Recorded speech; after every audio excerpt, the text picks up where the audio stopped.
Hello, and welcome to another game development broadcast for Project CSK. We're going to continue working on the project in this broadcast, and as usual, of course, I am the creator of the project, and the online name that I go by is Des. Now, this is a project that's been ongoing for some time, and it's a pretty big project for a single person, to be honest. It's quite ambitious, but it's something that gives me a rare opportunity to use a skill set that I don't usually get to use and improve on it and have some fun with it. And that's what I enjoy doing, right? So this is kind of where that project comes into play. And we're getting closer and closer, and I know I say this often, but because progress is going well, we're getting closer and closer to being able to actually almost play it to an extent, of course, to a realistic extent. It's not going to be complete or anything like that anytime soon, but it's almost playable within the game rooms. So what I wanted to do between the last broadcast and this one is I cleaned up a couple of things, added a little bit of functionality here and there, and then I started working on the explosive device that you put in the game room, and I realized that I didn't actually build out the proper logic for it, so I made a prefab specifically for that. And then having made the prefab, I realized that I need to work on the animations, and it was a perfect opportunity to use the animator class that I've made, which really uses the Unity animation curve. Which is an excellent component, and I highly recommend using that. It's really good. And then what I want to do is I want to do a little bit of particle effects, because I'm still fairly new myself to Unity. There's a lot of things I don't know. I'm not an expert by any means. I'm winging it, and I'm learning this stuff as I go along. Yeah, sure, I got some experience, and I got technical understanding on a lot of things. But when it comes to Unity, though, I'm still pretty green for lack of a better term, in many ways, because I'm still learning this stuff at a very fundamental level, right? So we're going to pick up right from there. What I want to do is I want to make sure the animations for the bomb works, and then I want to do a little bit of particle effects and maybe some. I had another idea, kind of like a shockwave thing when the bomb explodes, because I think that would aesthetically look really cool. And it's going to be something I want to be able to modify with script as well, dynamically later on, to add a little bit more, we'll say, uniqueness down the line. And that won't come into play much until much later. But, I want to kind of set things up to be in a good position later on to add additional functionality. So this is going to be some fun, some experimenting, and hopefully we get something cool that comes out of it by the end of this broadcast. And regardless, I'm going to be working on it on the weekend when I get a chance or an opportunity to work on it. So anyway, for those of you that are here, hello and welcome to the broadcast. If you're new here or if you're a regular, regardless, feel free to say hi. I don't mind. If you have questions at any time, feel free to ask your questions, or if there's something you're just genuinely curious about, you're welcome to ask. I may or may not be able to answer technical questions, but I'll try to do what I can realistically. Anyway, so let's jump into it and kind of see where we last left things off, or where I last left things off. I know I kind of left some of this stuff in limbo a little bit, because I wasn't sure which direction I'd be going with it. But here's what we got, right? So got you both the front view and the angled view. Let's go with that. Just make a little bit more space here for the main canvas area. Okay. So when we click the intro, and this is going, I got 2 buttons per each object that has an animation associated with it. Of course, the tree doesn't do anything, but the pickup item, when we press it, so this is when it comes out and it's revealed. So it does this little very fun kind of jiggly bounce thing, right? So it's very playful, and it has a particle effect, very basic particle effect, to kind of just give it a little bit more style, right? So the explosive, in a way, is going to follow conceptually a similar style, but different kind of animations, and it's going to have different behavior too. So it's going to have the intro. So when it gets placed by the user, I want it to have kind of like a bouncy thing, but I don't want it to bounce up. And right now, that's exactly what it does. Is it does this bounce thing similar to that. It's probably identical actually. So I want to take that out. So instead of a bounce of going up and then down, we're going to change that because it needs to be very quick as well. This one is okay. If it's a bit slower, it's okay for it to take that long. But this one, we need it to be very quick, like really quick in terms of animation-wise. And then the other thing that it's going to do is it's going to have an explode. This one has a pickup, which is very quick. And when you do it, right, it's quick, right? So this one, though, needs to have an explode. And that's where the particle effect comes into play for this one on the explode. So we're going to modify the intro, meaning on its reveal. So when the player places it, and then we're going to move on to the explode, and then kind of do a little bit of tweaking between them and make it look good is kind of the idea. So let's go and have a look at it and see kind of where we're at with these animations. And you'll get to see one of the component classes that I made that I use that I personally made that I use for the animation stuff. So let me expand. Actually, okay, we got it. All right, so we're on the right screen. Yes, we are. Okay, good. All right, so what we're going to do then is have a look at this animation property group or animation property curve. So this is my custom class, and this you'll notice is a Unity component, the one that I talked about. So this is the jiggly effect that you see it do. So this one, of course, is the X scale, and then we got the Y scale, and they're intentionally different. So you get a different result between them. So this is X. This one is Y, right? And then the scales, and then this one is position Y. So this is the one that makes it go up into the air and then come and land, right? I could even go a bit further and have it do like a little bounce when it hits the ground too. So like, for example, on this one, it just goes up and it comes down. Once it hits the ground, it doesn't bounce anymore. So what we could even do is do something like this, which is so nice to work with in this. So what I could do is just add, let's say, a point here and a point here, right? And then I can take this one up a little bit, right? So we'll take this one up a little bit, and then we'll add another point here and just take this one up a little bit less, right? Let's see what that does. It's hardly even noticeable, if at all. It doesn't seem like much. So let's crank that up a little bit. Because if it's not noticeable, we want it to be noticeable. So let's go and manipulate this and just take it a little bit higher than I think I should. And let's see what that does.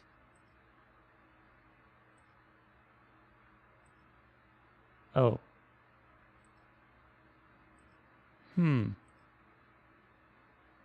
Oh, I just realized I'm doing this on the wrong object. So I'm doing this on the explosive, and I'm wondering why it's not taking effect. Okay, that's my bad. Let's try that again with the correct object selected this time. That's okay though. It's very simple to modify that. And the good thing is when we're in play mode, those changes aren't saved. So let's select the correct object. That's our object we want to have selected. Nope, don't want to do that. I want this here. Okay. So same as before, we're going to put one here kind of in the middle, one here, and then one here. And then just take this one up a little bit, and this one up a little bit less. So it's going to bounce when it hits the ground. This is the bounce, right? Very, very minor bounce. But let's see what that does. Oh, it doesn't really add that much. I think it's because it's too quick. It almost looks like a jitter than a bounce. Right? Let's increase that and see what that looks like.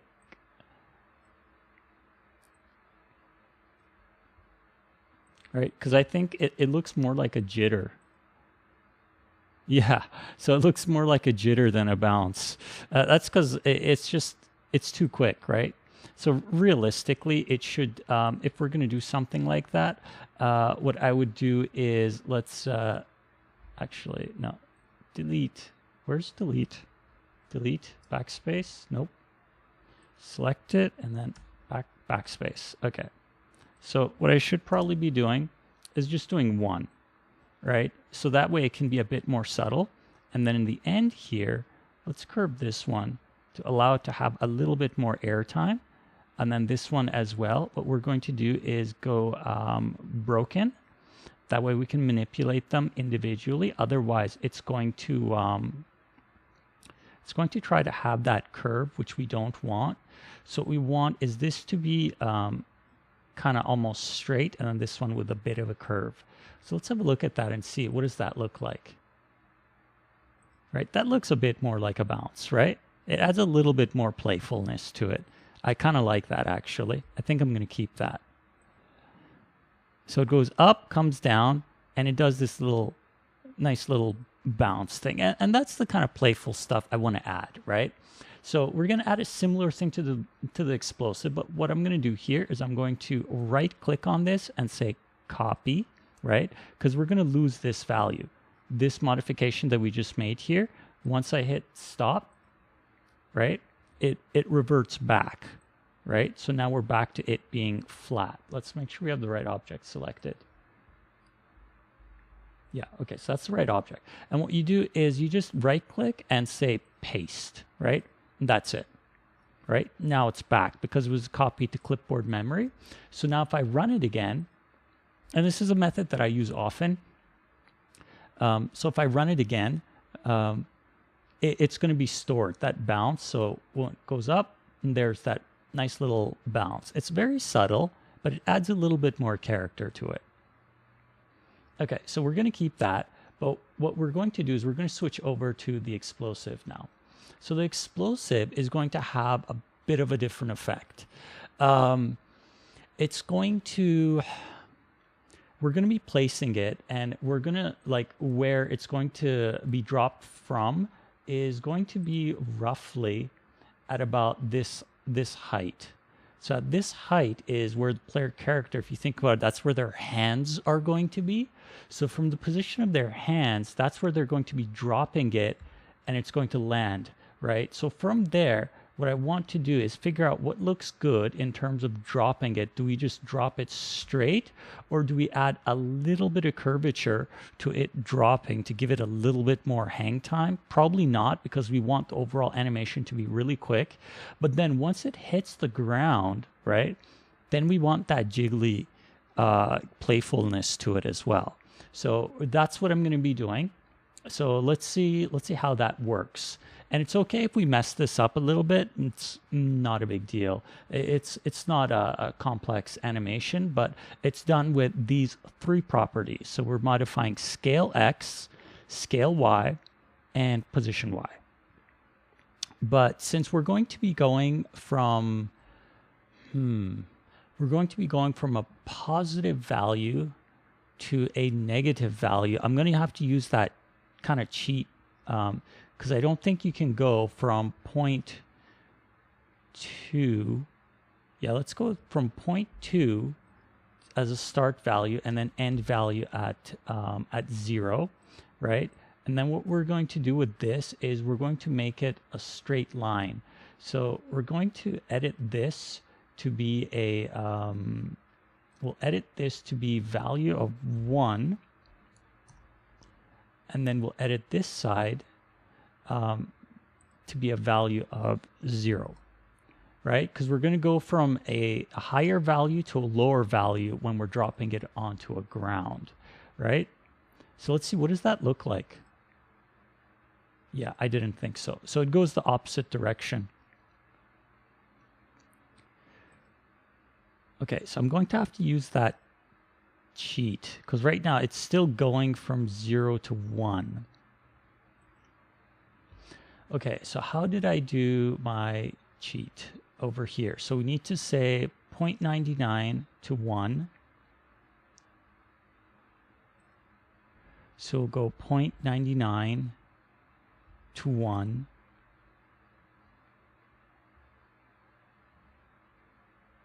And then we need to scale it up significantly. Actually, let's have a look at this. So this is value 0. This is value minus 99. So it's multiplied by 100 in terms of scale. I'm just going to right click, copy, bring that over to here, right click and paste. Did I do the right one? I think I did. Okay, so let's see, what does that look like? Am I modifying the correct one? I don't think I am.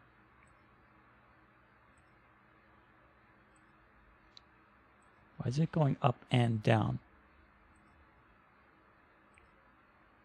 Oh, it's value 99. Whoops. Okay, so we want it to be value, let's say probably value 0.25.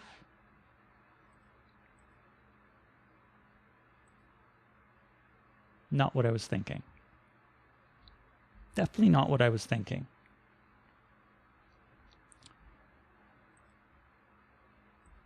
I think I might need to set the parameters through script.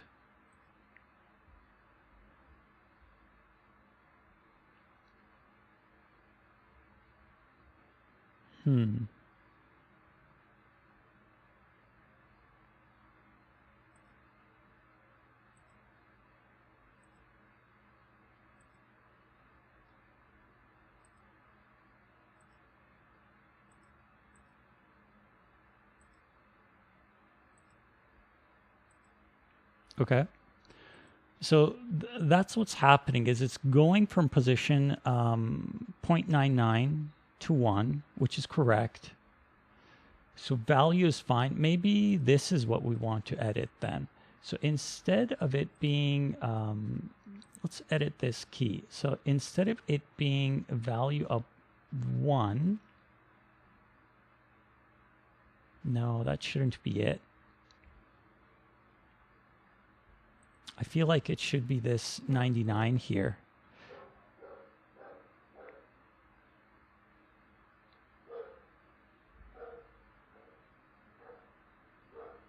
Let's see what happens if we switch this back to 0.25. Okay, so what's happening? I saw something. Okay, so yeah, that's definitely not what we want. I don't even know what's happening there, but okay. Okay, so that's definitely not what we want. So why is 0.25 behave like that? Okay, let's go up a bit. Let's go 0.8. What does that do? What's happening here?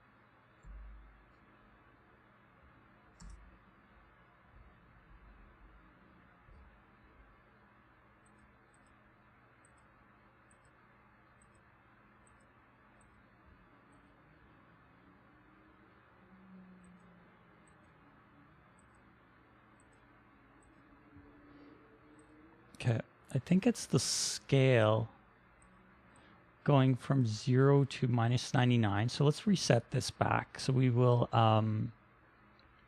edit key. Instead of minus 99, we'll set it to just minus 1.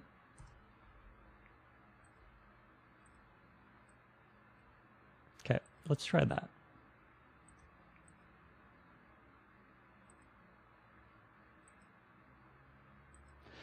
Oh. Okay, so it's supposed to be positive value. Positive value to 0.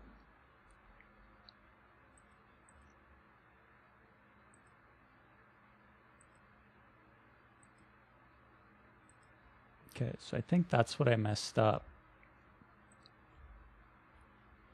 So because of the way that the linear interpolation works, I think I'm misusing it somewhere, or not calculating it correctly, should I say, which is what results it in going up.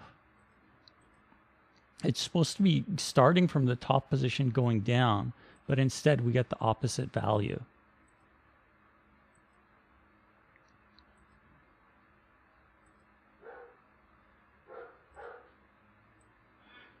So I think this needs to be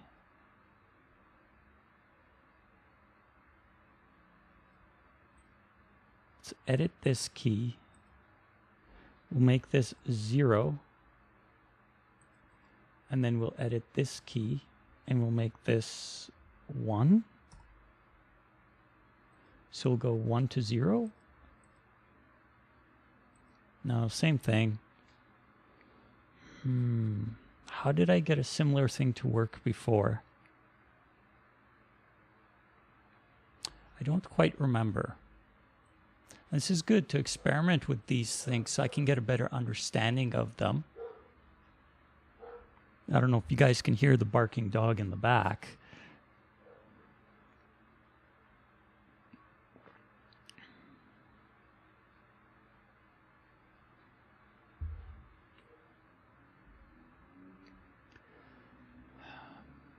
I mean, I could take a shortcut.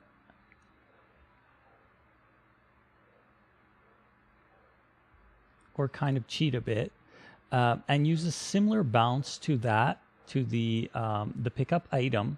So a similar one to this, right? But that initial going up and up, I could make that a fraction of a second, like less than a single frame. So you wouldn't even notice it. You would just see it from up down, from the elevated space coming down. But I would like to figure out how to do this correctly. Because if it's starting, so the start value is 0.2, end value is 0. Start value is 1, so meaning 100% down to 0%.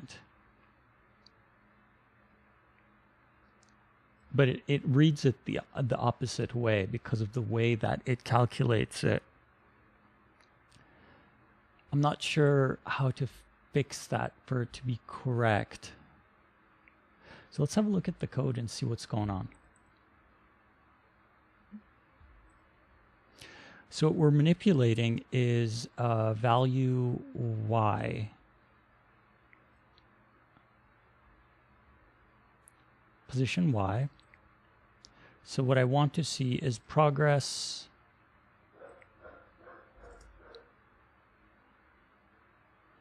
So let's look at, I want it to output, and this is exactly what, this is where all of it's done. This is the calculation pretty much right here. It's this one line. It's math f lerp unclamped. So we got our start value, end value, and the current progress, right? So let's output these and have a look at it. So first thing I want to output is the property. So we'll say property.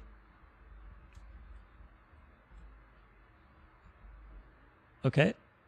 Progress is the calculated progress. So the overall of where we are. Value to apply. Okay. And then let's see the value start and the value end too, just so we can get a better understanding of it. So actually I'm going to put that property progress value to apply. Let's put it in right after property. So we'll go property, and then we'll put value start, and then we'll put the end value.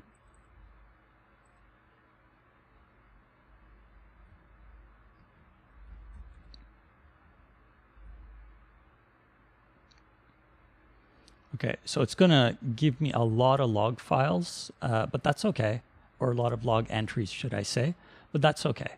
And then we'll take a look at it and see kind of what's going on there.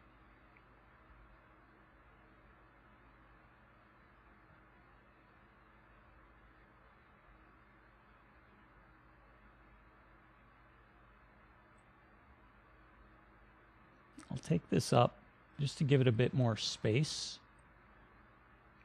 Okay, should be good. So let's give it a run and see what we get in terms of outputs.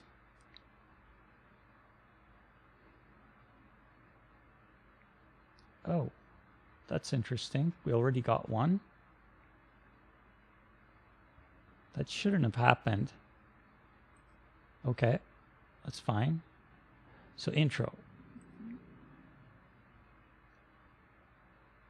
Oh. Okay, that's a bit more difficult to read. I was hoping it would be more aligned. And I also wanted to manipulate it to do the other thing. I forgot to save it. So this, just want to make sure it's the right object. Nope. Yeah, okay. So we got the right object selected. We're going to be, we're going to disable the scale X and the scale Y. We're just going to look at specifically the position Y. So duration, let's bring that down to just 1 second. We don't need it to be longer, and that one I think is good enough. And we're going to be bringing it down quite a bit more too, probably down to like maybe somewhere between 300 to 500 milliseconds. So very quick animation, mostly just the bounce. It's all it is. So value start is going to be 0.2, value end is going to be a 0, and then let's go and modify this. And we'll have that being at, okay, so that can be at 1. We'll edit this one and make it 0.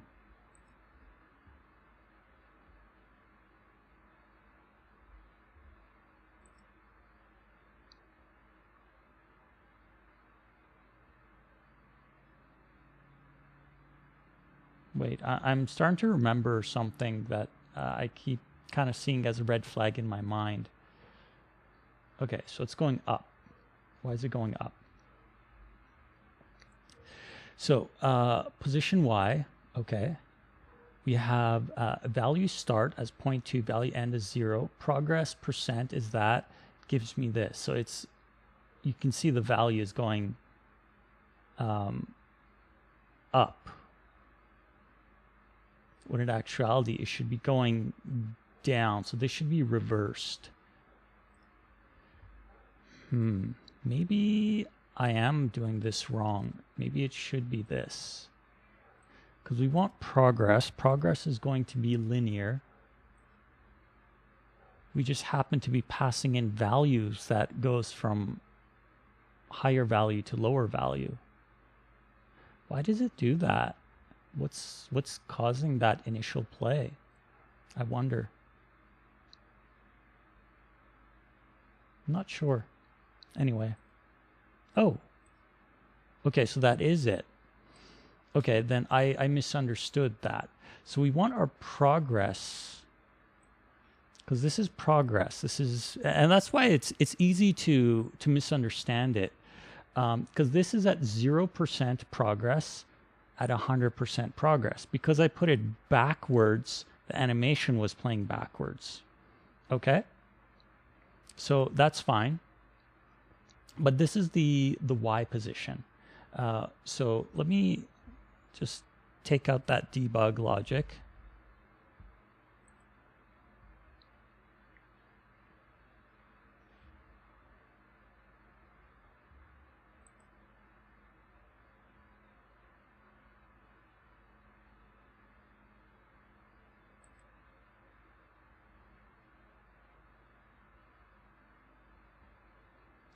Yeah, the newer version of Unity takes considerably longer to play, to stop, to play, to compile, and everything. So if you're switching to the newer version, be mindful of that. Okay, so this is right. Value is right, so this should play correctly. Okay. So very, very slow, but that's okay. We're going to adjust that. Okay, so let's see. Our overall animation, how long did it actually take in the Flash client? Because I know, at least I think, I don't remember. Let's not make an assumption. Let's have a look at it and see.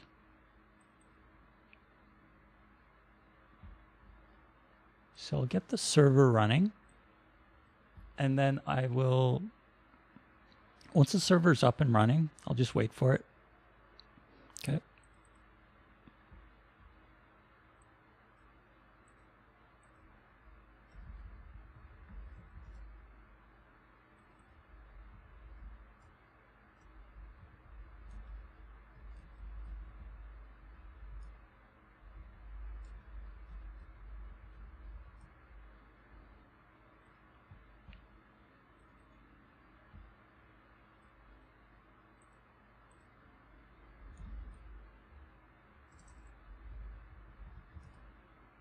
Okay, so we'll make a room. Doesn't matter. Just going to throw a guest in there. Okay, so I'm going to move that to the side. Going to open up second one. And we'll log in as guest.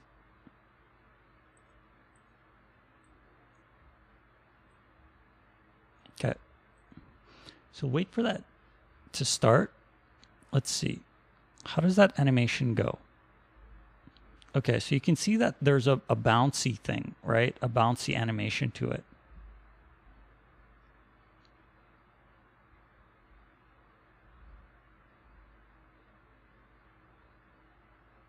So I want to do a similar thing, but not exactly. Actually, I think the animation is pretty good. Maybe just take that whole thing. But this one has a animated face as well that kind of opens and closes the mouth, which we don't have that functionality in the Unity client. I may or may not add that later.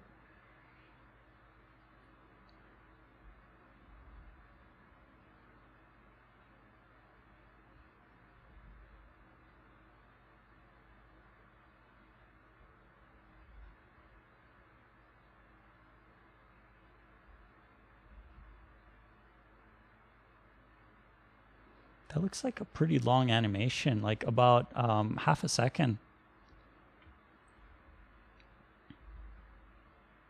Yeah, it looks like about half a second to me. I'll take a better look at it later. But okay, let's assume that it is half a second. So what is that one doing? It looks like it's distorting scale evenly, and it does this kind of a wobble kind of thing. And I was thinking of more of a bounce in the new client here. So let's see what we can do in terms of that. Value is going to be 0 to 1 for sure. Let's start with the X. So now we'll enable the X when we play it. Oh, let's disable the Y.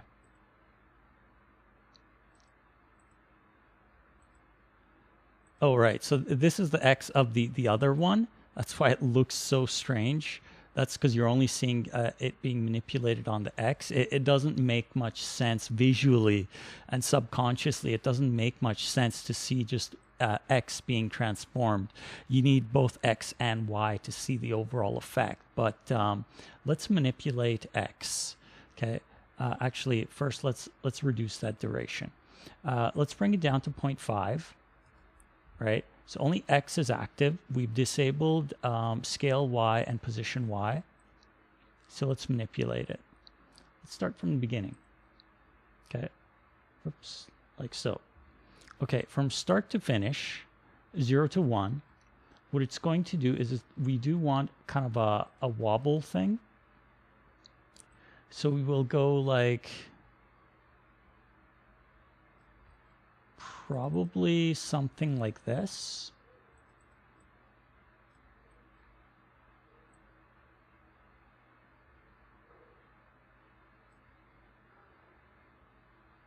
Right? So let's see what that looks like. Right? That seems like a bit too much.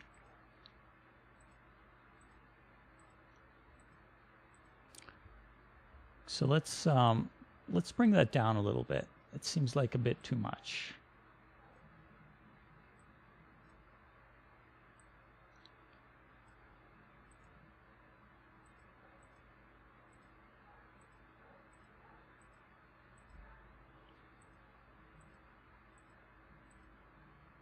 Oh, whoops, we're going from 0. Actually, no, we do want to go from 0, do we not? Let's go from 0.2 just to see.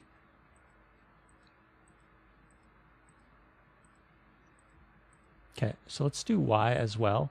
What I want to do is kind of have it be like a stretchy thing, but not evenly scaled on both the x and the y. So I intentionally want to go the opposite of this almost for the y. So what we're going to do is we're going to copy this. Let's set the duration the same, 0.5. So we'll go scale y. Let's enable that. So it will be duration that, and then right click and paste it onto there.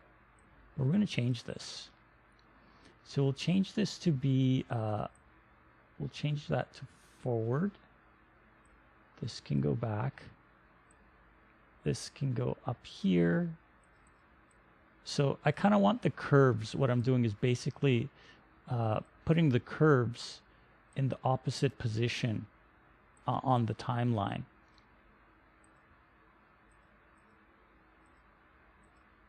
Okay, so that not quite there, but I think you kind of understand what I'm doing here.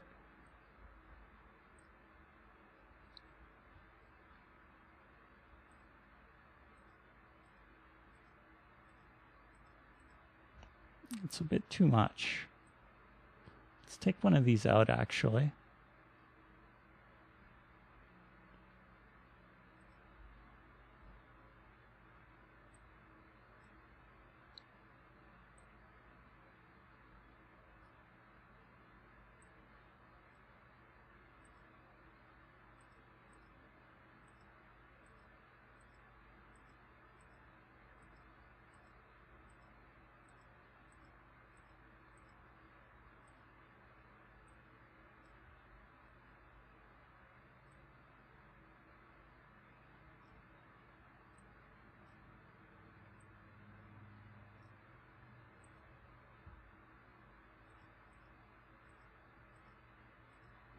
Let's slow it down.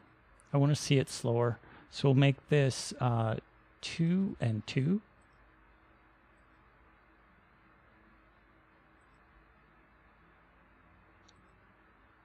I think it's easier to visualize when it's slower. Okay, so initially I want the height to be scaled more. If we set the angle of perspective to roughly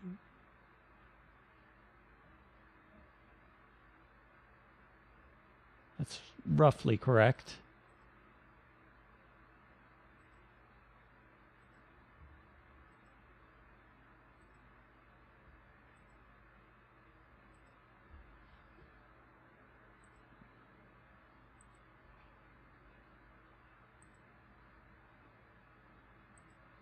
Okay, so I don't want the X to go so far right off the bat. I want to bring that down. And then let's have a look at that.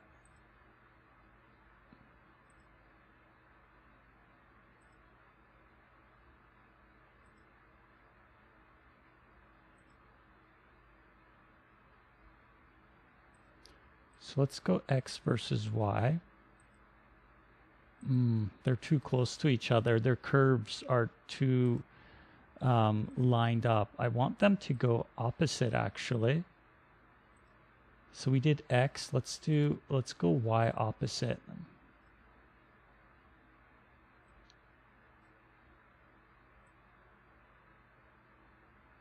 Can we do that? I wonder.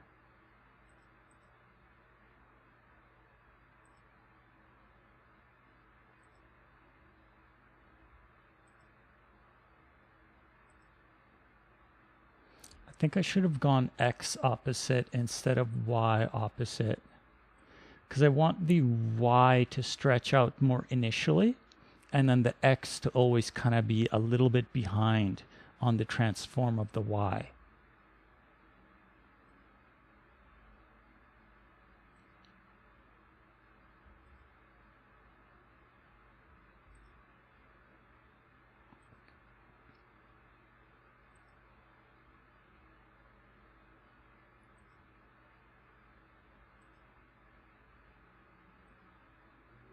Because right now we're going wide on the X right off the bat. It should be the Y that goes wide. So I want to swap these. I don't actually know how to swap, but it doesn't matter. So we'll just take the X and copy that over to the Y, and then we'll take the X and we'll make it look kind of like how the Y was looking before.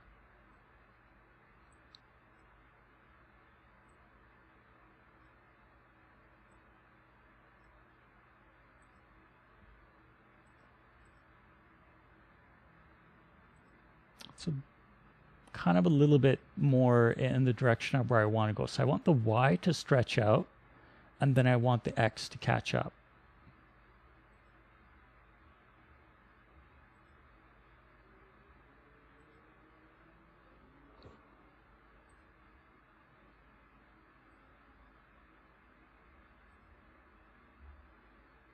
Okay, let's speed it up.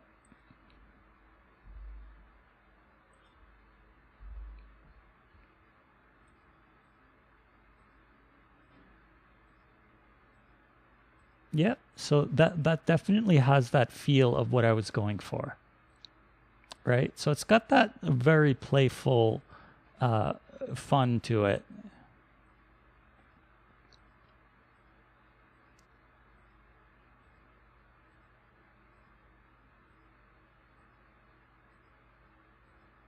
I think half a second is perfect. So this would be the bounce, one bounce. This would be another one. So that you can see they have very similar style, but totally different characteristics in a sense. This one is like, hey, I need your attention. This one is like, oh, you want this. You definitely want this, right? You want to pick this up. But this one says, pay attention to me, in a very playful way. Yeah, so I like this one. Of course, I'll tweak these later on and fine tune them, but I think in terms of capturing the essence of it, this is good. So then now we bring Y position back in. So let's see, what does that look like? Okay, Y position is way too slow. Let's increase this up to 0.1 speed.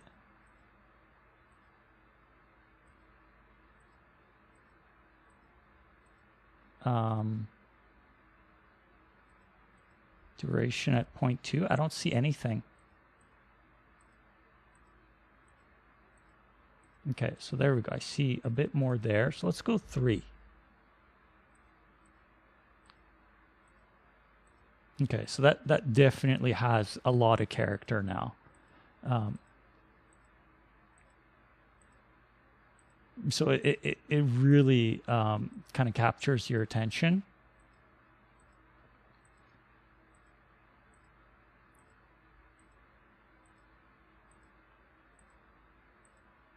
I feel like 0.3 is too fat or too slow.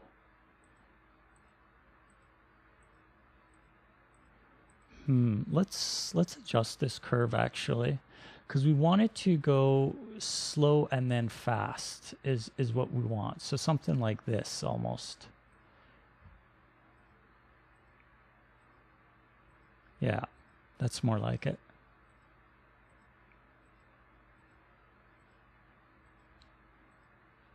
And the reason why I'm doing this, of course, is because this is very lightweight in terms of what you get.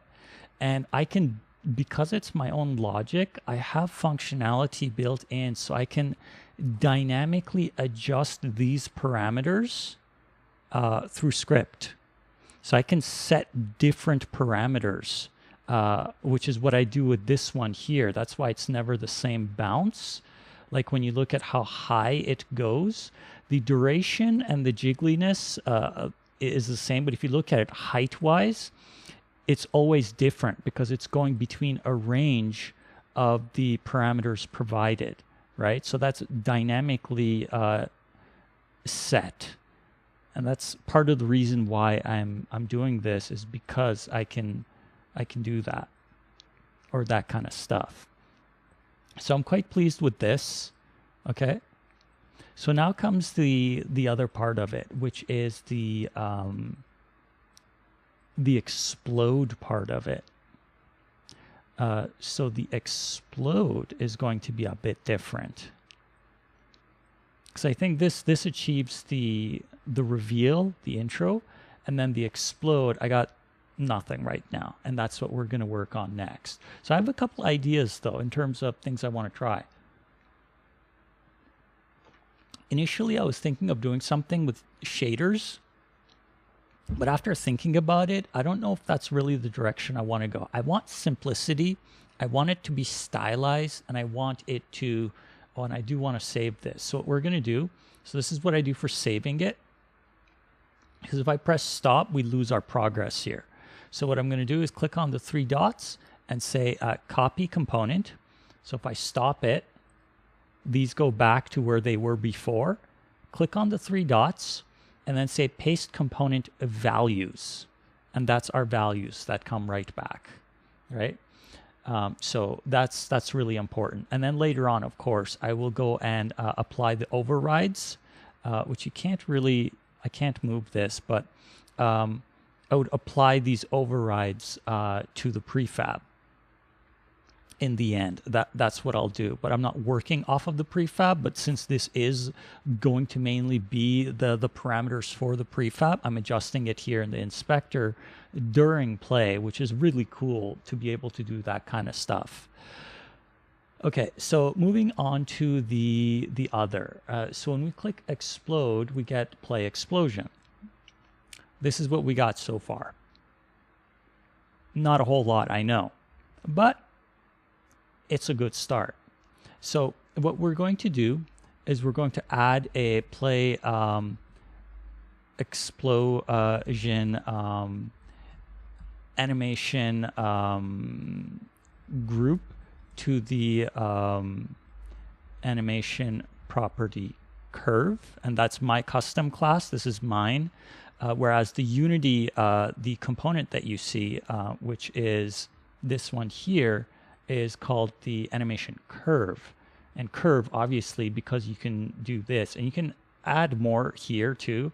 I just leave the defaults here, and I just copy and paste them. But this is really good. I really like this. It just makes things so easy to work with. Okay, so we're going to add a new one. What I want to do is add a shockwave ring. So we're going to do that. And then we're going to add, we're going to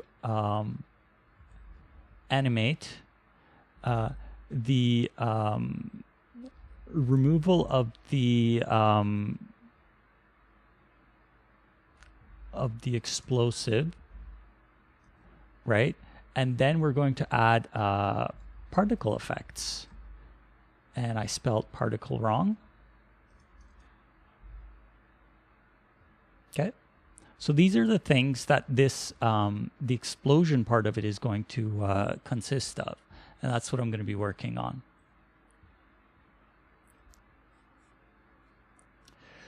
Okay, so first thing, we want to add animation property curve. So since we're going to be applying this to the prefab, let's go and apply the override. I'm going to say apply. I'm going to select that and say apply. Okay, so now these values are set to the prefab. Now what we'll do is we'll go to the prefab and have a look at the prefab itself. We have our explosive, which gets loaded into this quad, and it gets loaded from the texture mesh, so this can visually be changed to whatever we want. We have effects, we have particle system, but we're not using it right now. We will be using it. And then what I want to do is add a shockwave. So what we'll do is we will take this quad, we'll duplicate that, so Control D to duplicate. So this one is going to be dynamic quad, and we'll call it shockwave. And then this one is going to be the explosive. Okay, so let's go and get this ready.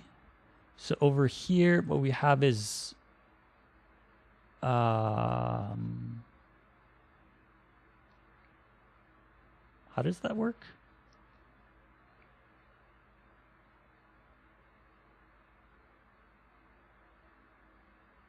Right, because it's from the base class. Okay, that's fine.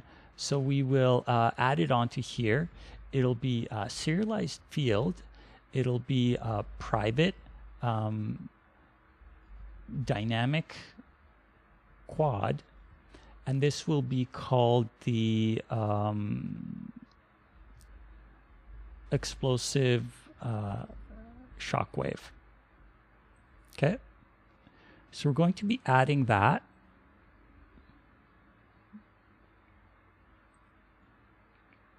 It should appear somewhere in this area. Okay. So that's where it comes in, and we will just drag and drop that into there. Okay, so now we have access to that, and we can apply a texture to it through code. So to access that, we need to play explosive. We don't want to add it there. We want to update visual appearance. At this point, we want to apply the apply the texture to the explosive shockwave. Okay, so we'll apply it at this point. So we need to create that. And then what's the other stuff we need to do? So we need to add that in. We need to create the ring, and then it's animate and particle effect. Okay, so let's add a property. Let's add one to our, so we have intro, we have explosive, we got exit animation 0, I believe, is the one that I was going to use. Yeah, I think this is the one I was going to use for the removal.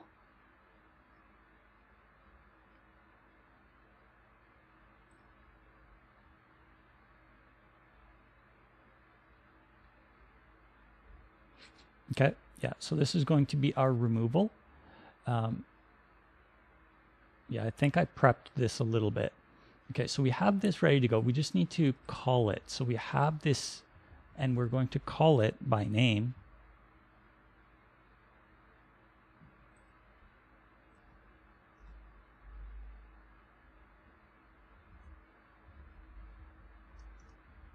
Okay, so we need to call that. That should be fairly easy to call.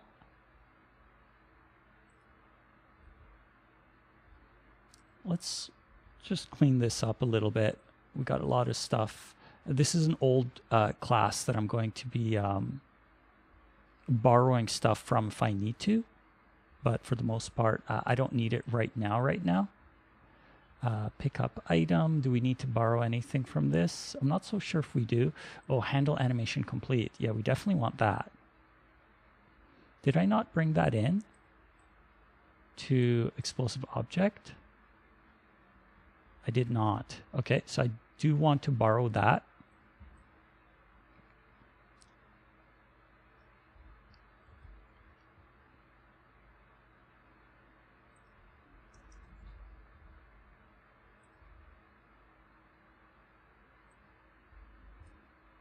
Okay, let's see, what else do we want? Is there anything else we want? Test.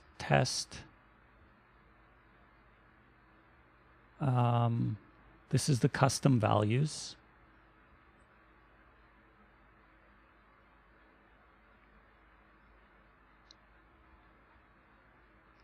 Play intro. Position from 2. I really should move some of this stuff into the base class so then I can inherit that functionality. Okay, yeah, so we got what we wanted kind of from this. Don't really need that right now. Let's move this over here. Okay, so this is the one that we're going to be focusing on. What I want to do is I want to be able to play the animation. So where's our animation property curve? Stop all animations. Oh, it's protected. That's why.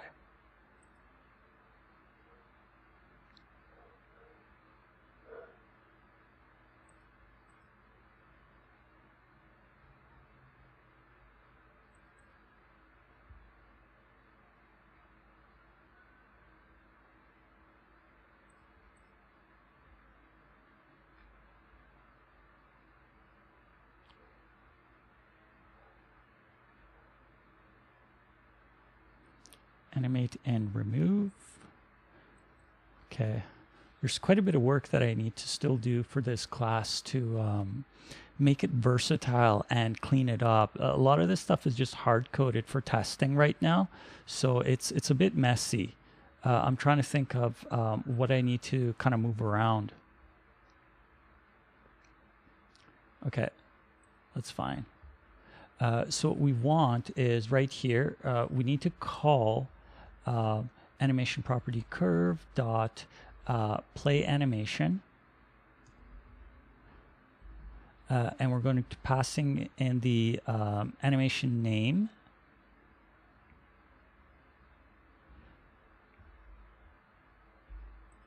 I think we can do that. Yeah, so we're just going to be passing in the name, and this is the name we're going to be passing in. So it should play it from the beginning. Play animation.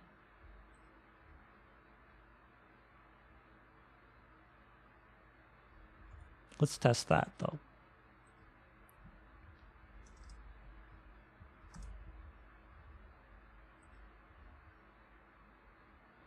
So when we call this, what does it do?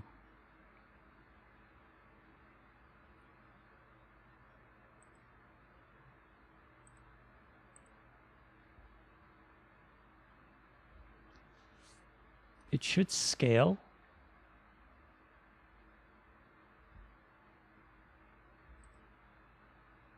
Oh, wrong one. Okay, and then it crashed. Okay, I guess I forgot to set some references. Object reference not set to an instance of an object. Line 119, animation property curve. Really? Okay. Do I not have that set? Oh, no, I don't, of course. Okay, so let's set animation property curve. Okay, let's try that again. Let's see what happens here.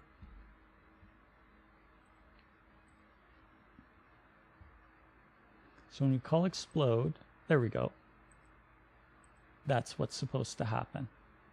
So that's just it being removed. We'll of course adjust it and we'll make it look a lot better. But so that's what's being removed. However, there's a few things that are of course not correct there. And we'll address them. But at least, so we know it's working. And that's what's important. All right, so I need to move this into its own container. So we will create another container. Container Shockwave. I don't want the distortions or animations to be the same. I want them to be different. And then I need to apply the vertical scale. So Shockwave, that, and then the position offset was this. So let's apply that as well for now.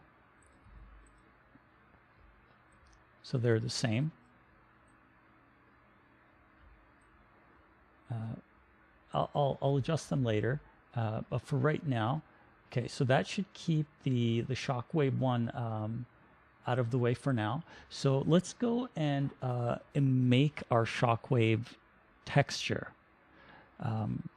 It's going to be very simple, and it's going to be, I think, 64 by 64, and it's just going to be a ring. That's it. That's all it's going to be. It's just a ring. Nothing special. So let's do that. I don't think I have that yet. So let's go with a sprite. We will create a new 64 by 64, and we're going to make a ring.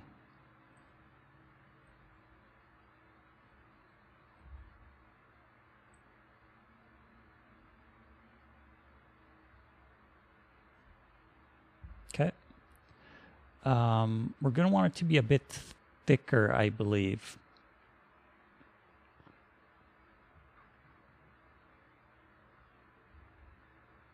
Yeah.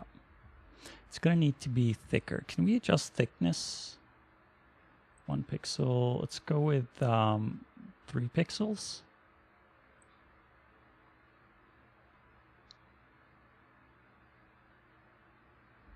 Oh, I guess I need to be from here.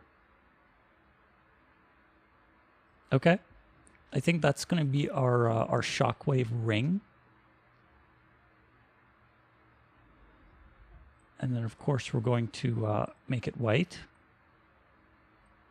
I know it's very simple, and it's supposed to be. If I need to make it thicker or make it thinner, I will do that later. So let's just go ahead and save this as Shockwave ring v1. And yeah, we'll save it right into here. And then let's export the image. And then we will bring that in. But first, I want to just make sure that it did export correctly. I like to double check everything just to make sure, because I've made so many mistakes that could have easily been avoided. If I would have just quickly spent a couple of minutes, or not even minutes, a few seconds to just check something. So Shockwave ring, and there's our ring. Perfect. That's all we need. Okay, I am going to change the name though. It's going to be 64x64 Shockwave ring.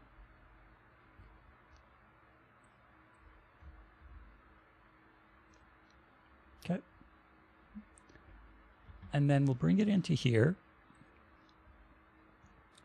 And we'll go put it in our directory where we have all of the other stuff. Actually, let's have a look at our atlas. Our atlas looks at 2 directories, environment and items. This is going to be an environmental effect, I think, or maybe even effects folder. Yeah, let's make an effects folder. So character, environment, GUI, items, and then let's go with effects.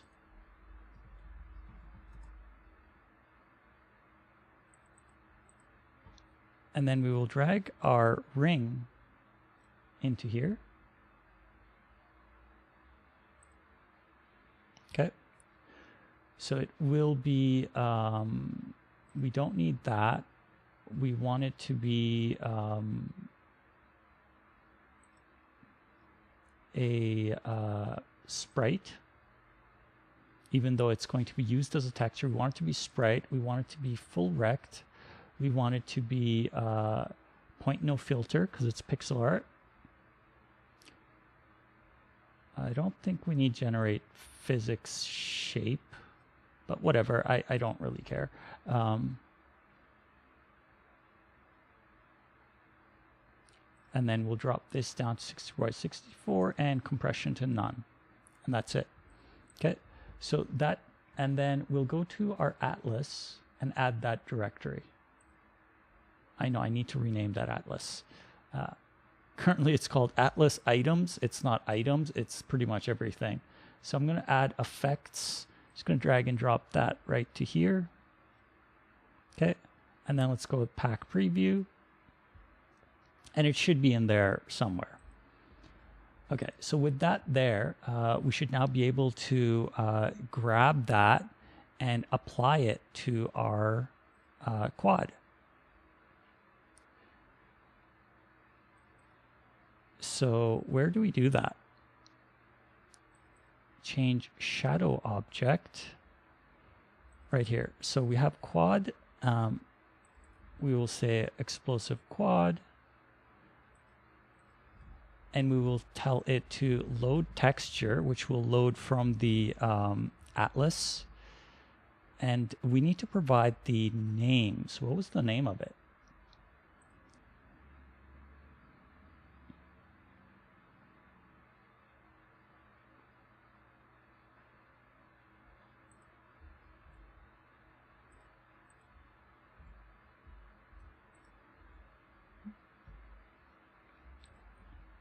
Whoops. Okay.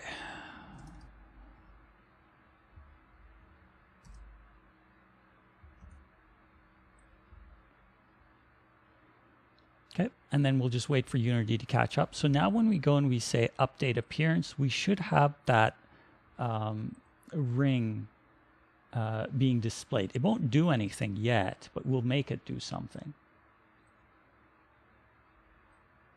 Okay, so just want to make sure that it loads. That's all we want right now, is just for it to load. And there's our ring. Okay, of course you'll notice that the position is off. It's not supposed to be anchored like that. It's supposed to actually be over, whoops, position-wise. It is supposed to be, no, shadow container shockwave. Yeah, so it's supposed to be about here. So kind of like centered on this thing. Right about there. Right, and then we're going to scale it. So we're going to apply scale XY. And we're going to do alpha at the same time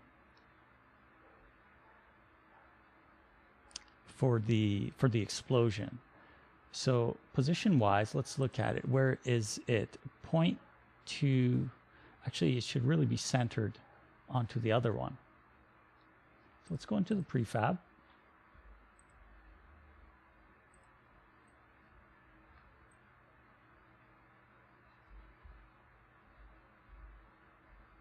Why is it so big? Oh, okay. It's because I didn't scale the object.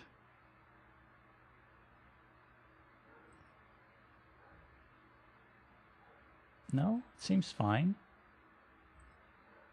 This is 0.64, 0.64. Oh, 0.64, and then, yeah, 0.64. Okay, that's why it looked so off, but it's fine though. When you load something into it, it readjusts those values anyway to make it match the pixel kind of ratio or density, if you want to think of it that way. So it kind of matches at the angle of perspective. Okay, so that looks okay. That looks okay, but we want to match their Y position.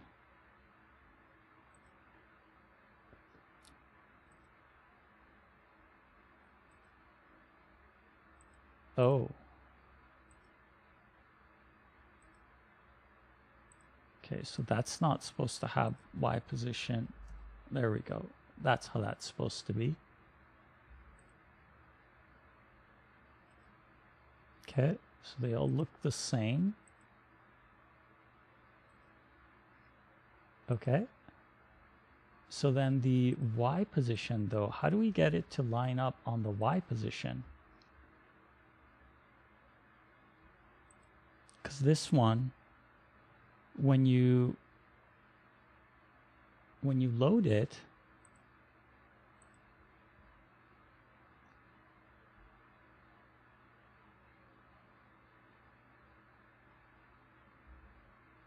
so they're both sitting on the ground. Like exactly like sitting on the ground. I want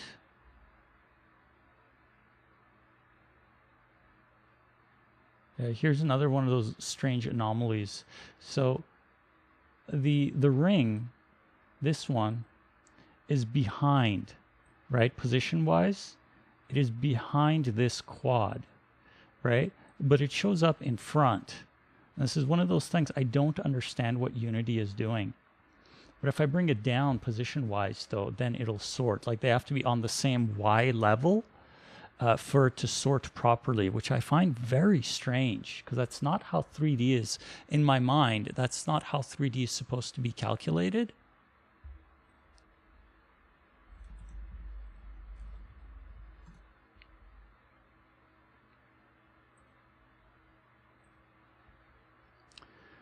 So that's not how 3D is supposed to be calculated, but for whatever reason it is, and it's fine. I can work around it until I get a better understanding of why it is doing that and then find an appropriate solution. But this is not right. So this right now, where this white ring is in front of that, it's actually supposed to be behind. Okay, so what I want to do is I want to bring this one down. So what sets the position of this? This is at, okay. So this gets set to 0.025. So if we apply that to this, it'll sort correctly, right? Because it's now on the same Y plane, but still not quite centered. I want it to be a bit lower, like around there.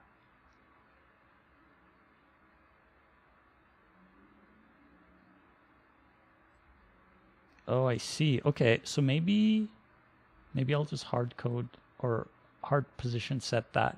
So what we want is for it to go to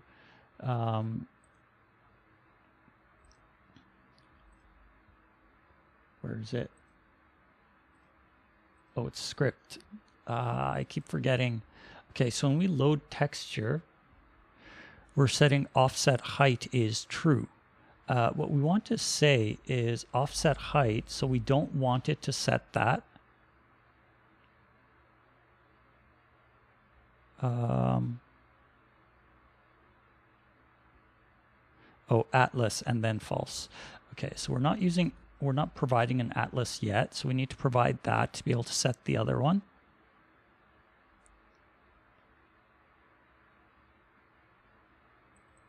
Okay, so then now what we can do is it won't offset the height on load based on the size of the object, and then we'll just set it manually and we'll set it to 0.16.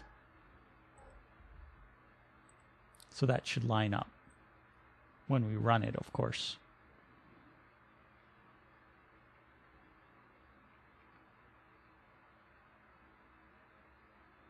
Yeah, so that looks, it's not perfect, but it looks pretty good. Yeah, so that's going to be our shockwave. Okay, so then what is our shockwave going to do, right? For that, what we need to do is we need to add another little piece to the explosion, which is, so we can add a separate one. I didn't mean to do that. So we can add a separate one, or we can just add more here.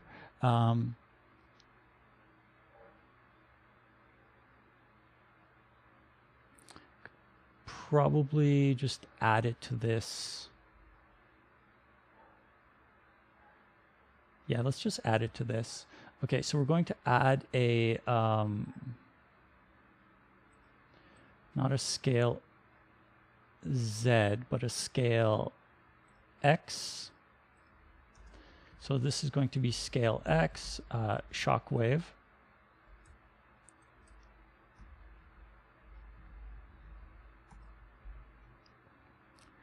Okay, and then it's going to affect the other object,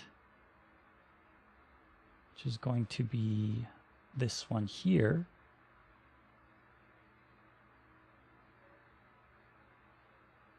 Wait. That affects container primary.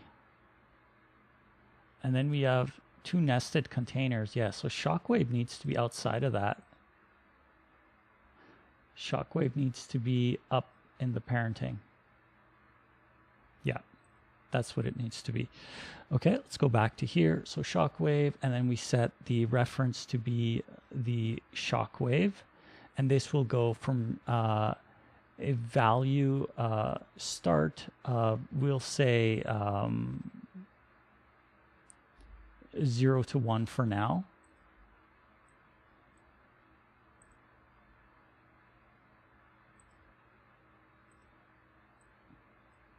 Okay, so that's going to be the X. Let's disable that temporarily. And then the next one is going to be Shockwave scale Y.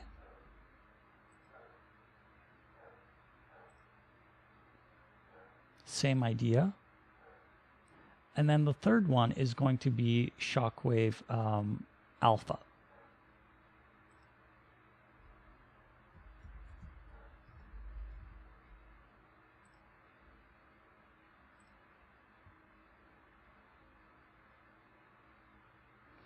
And that will affect the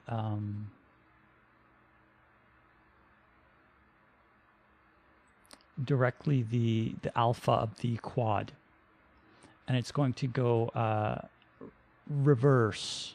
So this one will go 0.99 to 1.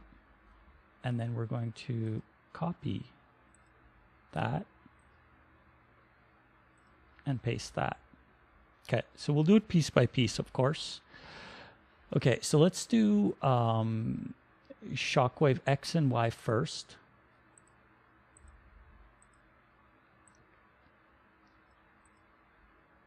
So if we click play,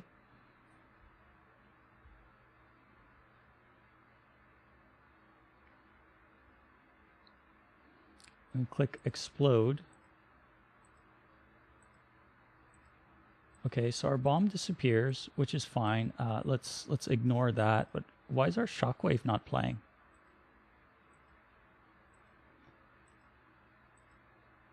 Oh, right, we didn't enable it. Oops. Okay, let's go. And that's why I intentionally put these so I can enable and disable any one of these transform modifications.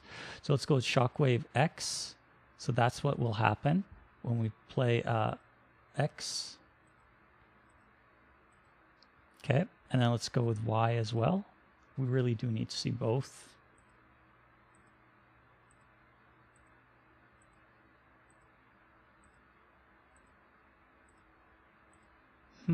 This seems off.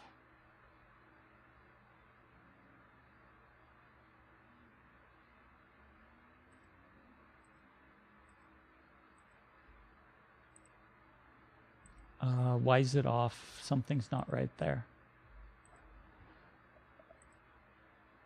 Oh, okay. Whoops. I dragged and dropped the wrong one. Okay, so this is supposed to manipulate not the parent object, but the actual object. So this one here and this one here. Okay. That should fix the Shockwave.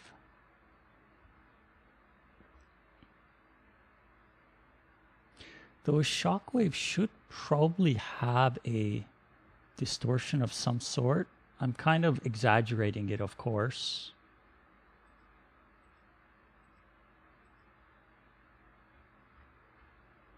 So if we distort X,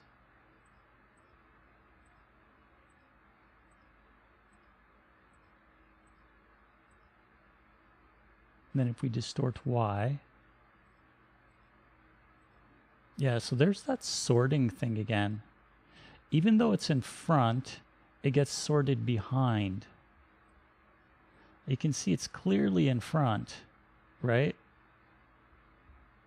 But it gets sorted in behind the tree, but it's in front of this object. So these are things that I'm going to have to try and figure out, because I don't understand the logic here. It's a quad. It's not sprites. They should be testing against the Z depth and rendering properly.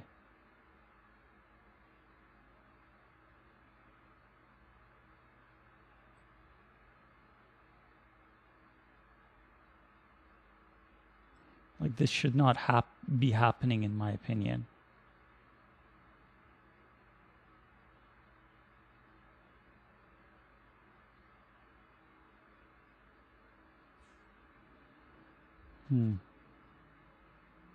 I don't even know what that term is called. If you guys know, feel free to let me know.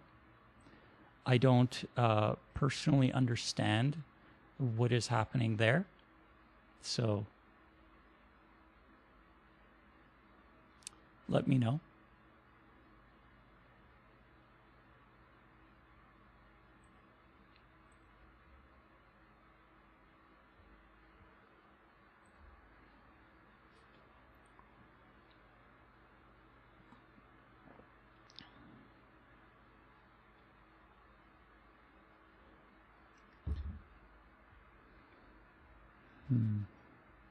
The difference, I guess, is that it's not in the atlas.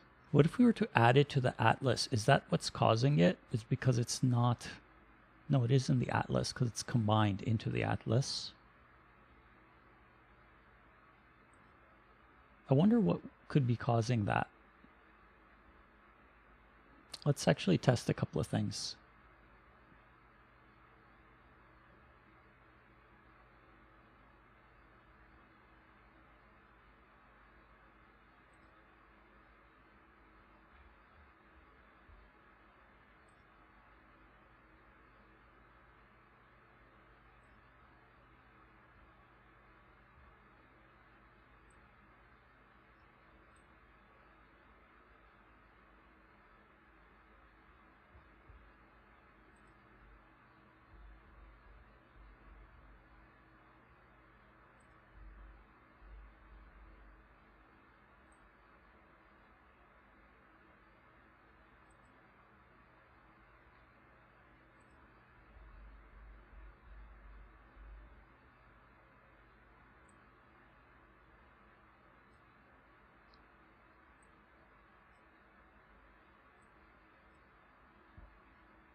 I'm really not sure.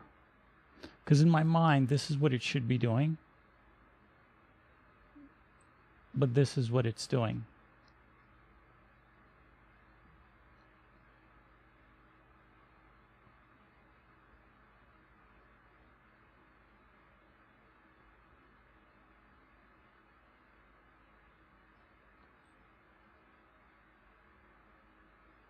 If I can't get it to sort correctly, that's definitely going to be really unfortunate. I've invested a fair bit of time hoping this solution would work. Maybe I messed something up. Did I overlook anything? Let's go back to it. We'll go into environment. Okay, so what's different between that and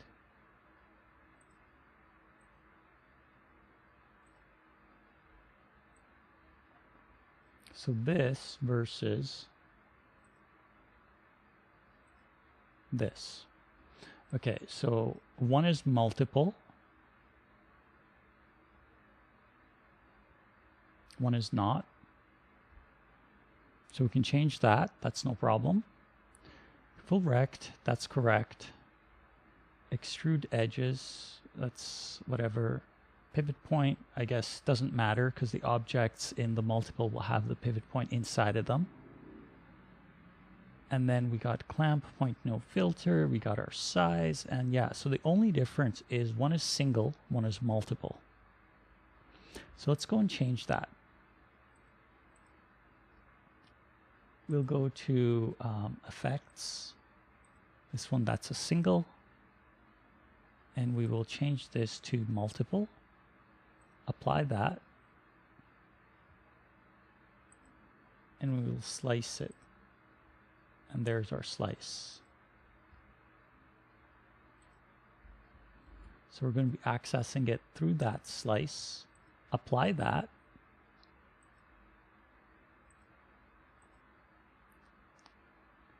Go into our atlas, select our atlas and tell it to rebuild. Okay, so it should have the latest, and then over here we will access it through here. I'm just curious if that makes a difference.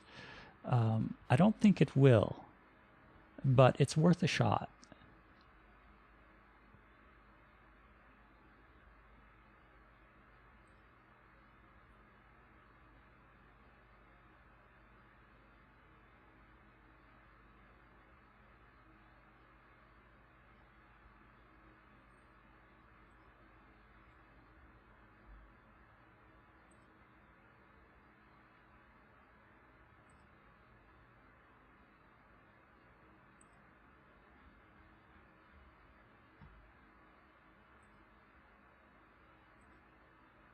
Yeah, so that made no difference. Okay, I'm gonna have to do some research on that one.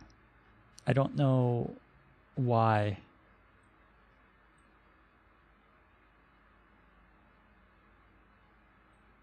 Maybe it's because of the way I'm using the Sprite Atlas. I'm not really sure.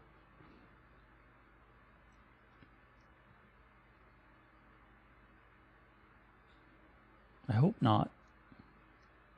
Okay, let's assume that this is... No, let's just move on. We'll move on to particle effect.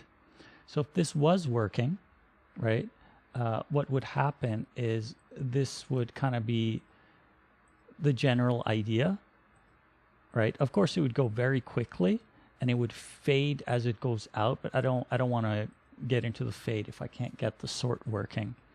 So we'll just ignore that for now. And we'll go with particle effect specifically. So let's have some fun with that. How are we doing for time? We're doing pretty good time-wise.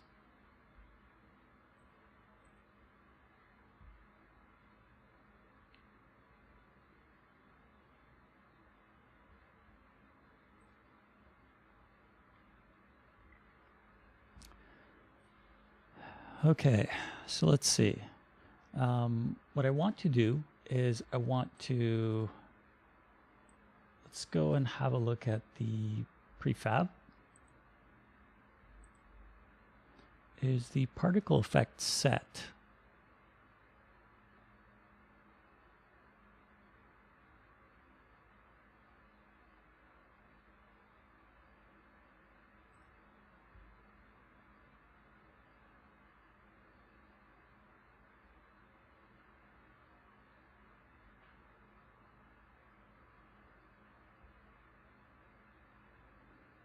don't see it in here at all.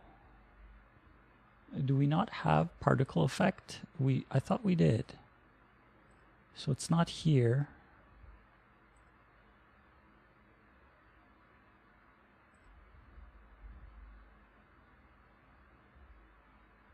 We don't have it. Okay. Do we have it here?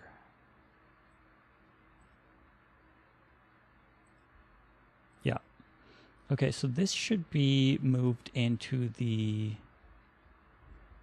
base class.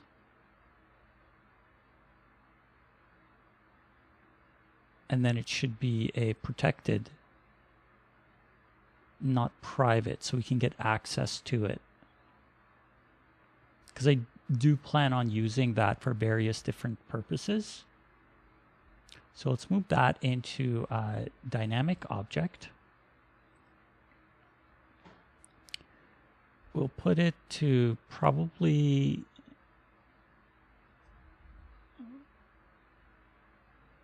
here. Let's do that.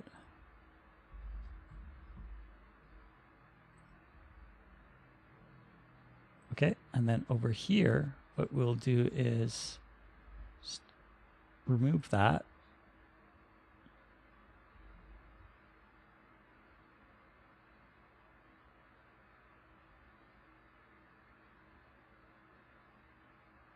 Yeah, so now we should have access to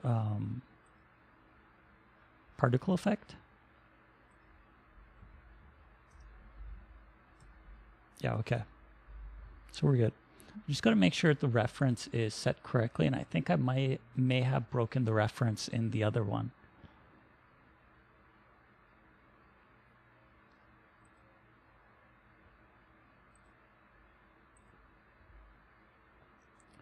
Okay, particle system, drag and drop that there. And let's go have a look at the other one, which was the pickup item. Let's see if we broke this one. Particle system, nope, it still has it. Okay, cool. Let's just give it a quick play. Just make sure the particle system is working. And I didn't break the other one completely. Yeah, okay, so that's still working exactly as it should. And then it's this one that we're going to work on.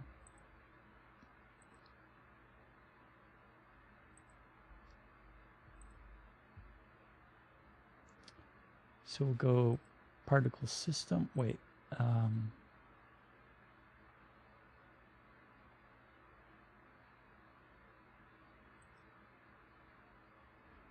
So on explode, we want to say particle system dot play.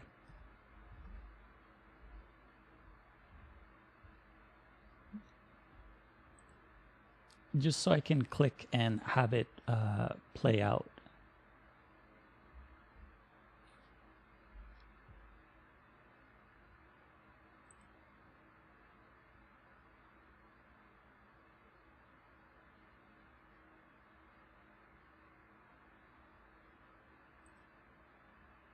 Okay, so there's our fantastic particle system.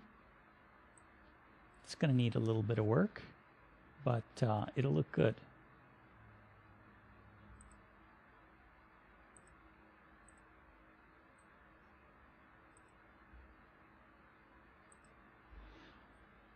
Okay, so how do we want to manipulate this?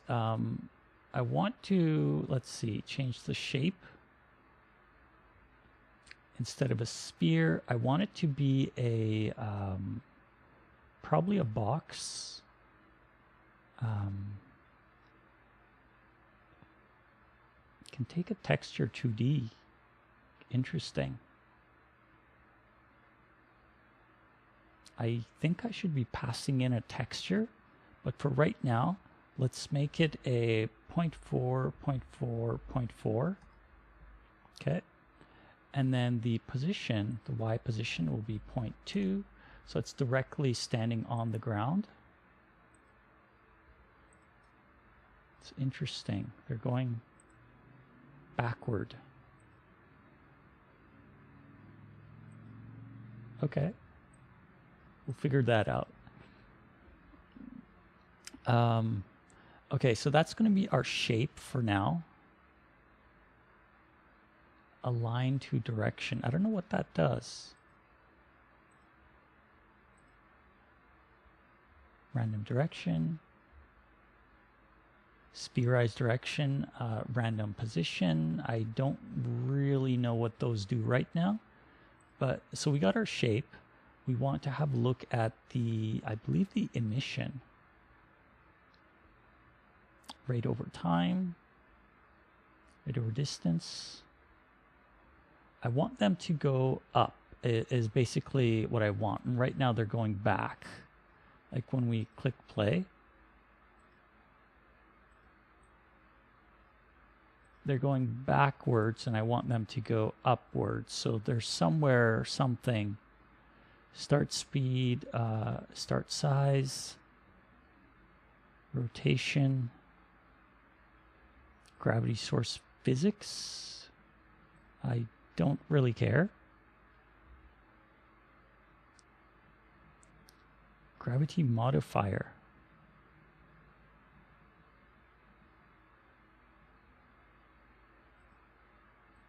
Is this why they're going backwards? Let's have a look. Nope.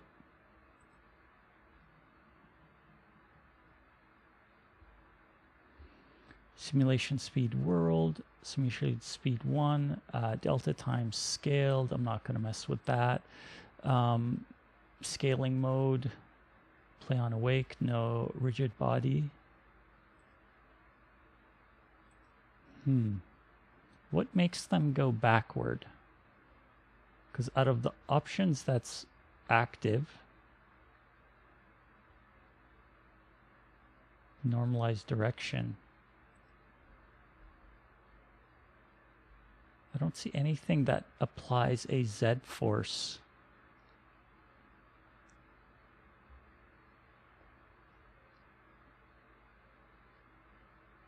What does normalized direction mean? Set that to 0. Nope. I don't know what that means.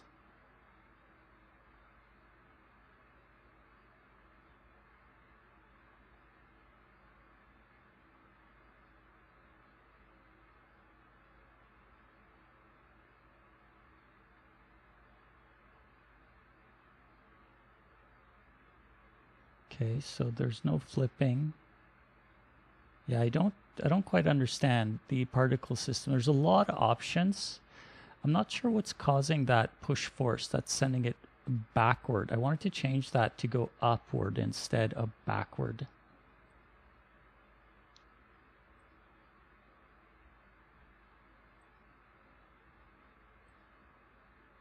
I don't understand that. Okay, maybe it was in the shape. Did I accidentally set something incorrectly? So position, the rotation seems okay. Scale seems okay.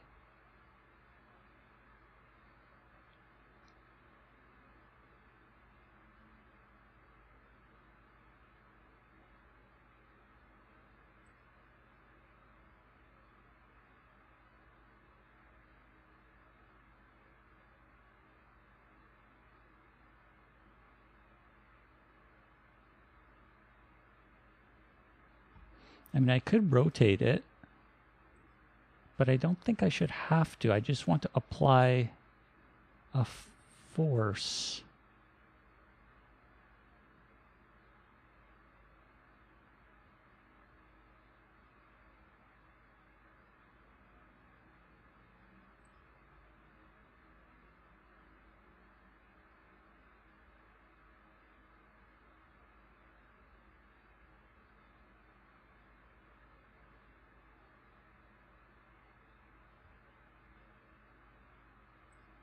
So if anything, I would think it would be this. Force over lifetime. Oh. Is it this? But I thought it was disabled, and if it's disabled, it shouldn't apply. Yeah, I don't think it's that. Really, it should be the Y, I think, going up like that. Maybe not that. That's not it. What is that push force? I don't get it. Something is pushing the particles back. There's no wind or anything that I'm aware of.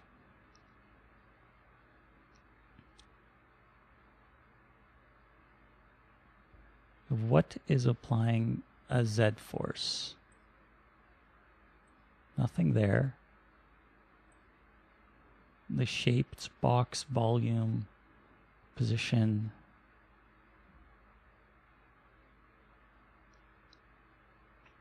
Rotation is 0 across the board. What is this? I don't know what this one is. Okay, definitely not going to scale it. So let's leave shape alone. Color over the lifetime. Rendering. Let's disable rendering, see what happens. Nothing happens. Okay, let's not disable rendering. Let's put it back. Okay, so maybe it is in rendering then.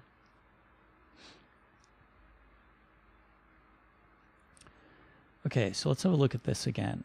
Normalized direction, I'm not sure how it's applied here. Sort mode is, it should be by distance, should it not?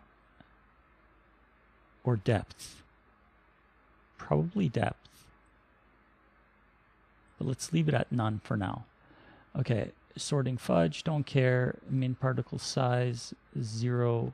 Max particle size, 0.5. Rendering alignment is view. Oh. Would that be it?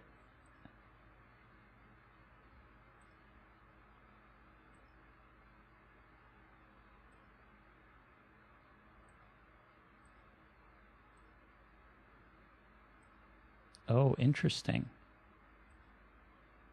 It aligns to the view, but it should align to this here. Nope, that is aligned.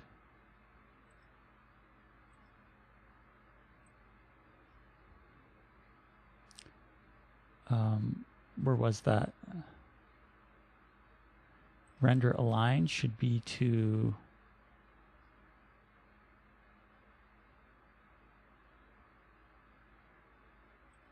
world, I believe.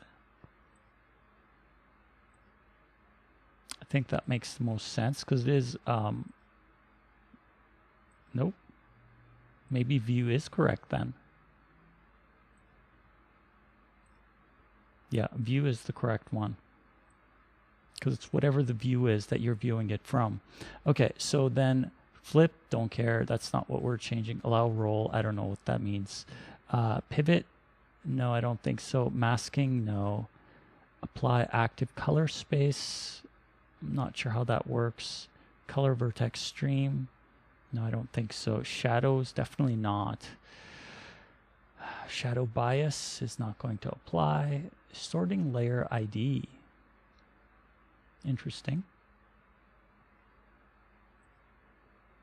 We'll leave that. Order and layer, we'll leave that. Light probes is off. Render layer mask is layer default. Okay. So I don't believe that push force is coming from here. Something is causing that push force though. What if we disable emission? What do we get? Nothing. Let's put that back. I don't get it. What is that push force? Or is it just a default force that is inherent? But you would think that it would just stay in position, is kind of what I'm thinking.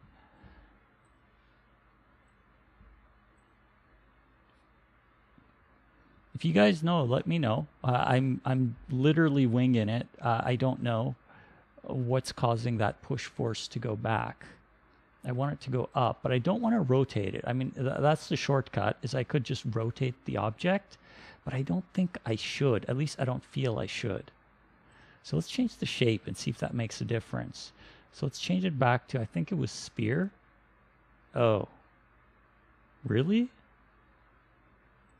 Okay, so it's always pushing outward to some degree.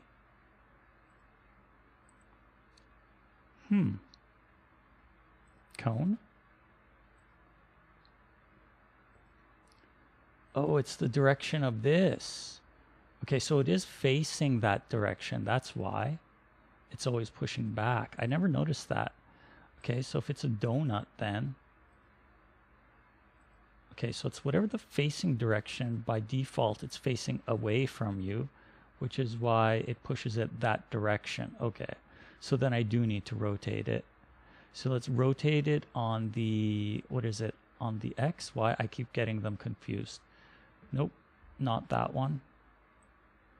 Not that one. Of course, it's the third one. Okay, so we want it to be minus 90. So then when we play, it should go up. Okay. I didn't think that's how it worked, to be honest. But that is what I wanted to achieve, is it going up. Okay, so we're going to need to change the particles, and we're going to need to add a lot more in terms of speed and burst. So let's go to, where is our burst? Emission rate over time, 40. I think this is our burst.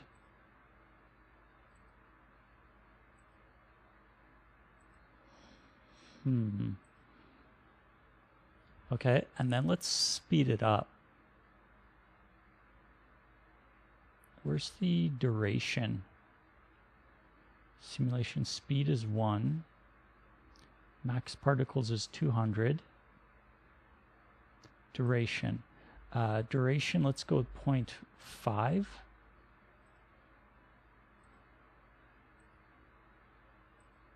Okay, but then I want to increase the speed.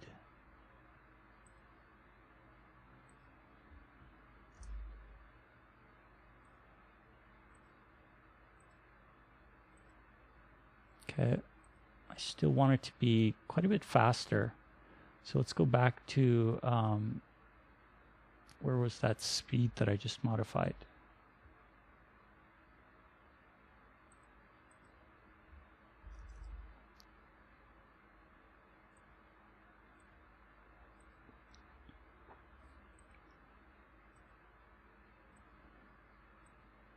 Okay, kind of. I'm going to change the actual object that it's using, of course.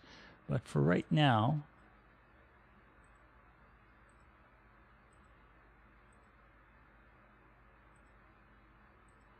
I just don't know how well this is going to perform, though. Hopefully it'll be good performance-wise, because if the performance is not great, then I'm going to have to rethink how I approach this. But what I was thinking is definitely to keep it simple. Right now there's a lot of particles being shown, but eventually I'll have some textures to throw in there for the particles, and it's going to be kind of like a circular cloud kind of thing. So it's going to be like a bunch of circles that are kind of entwined into each other, and that's what I'm going to be using for this. But for right now, this is just for testing purposes for the explosion. So when we go and we click explode, right, it needs to, of course, be faster, quite a bit faster. So let's adjust that again. Start speed, let's go with 2.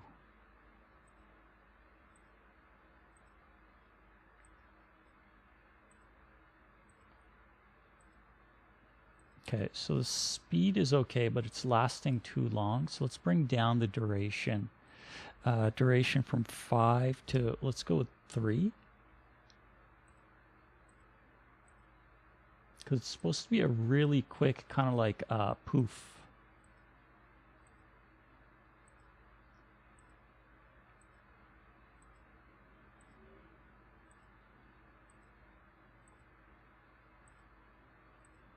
I feel like it's not fast enough. It needs to be really fast.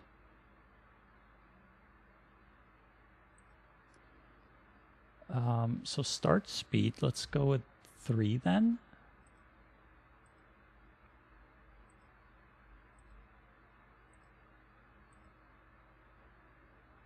What what I wanted to do is start fast, but then slow down actually.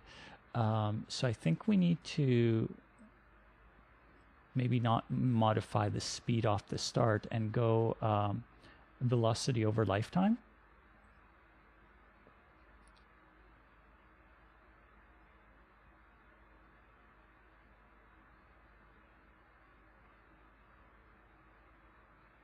Speed modifier, okay. Let's set this speed back down to 1 just to see how we can get it to work with velocity instead. Okay, so what we want to do is go velocity over lifetime, speed modifier. Maybe what we want is this one here instead of velocity over lifetime.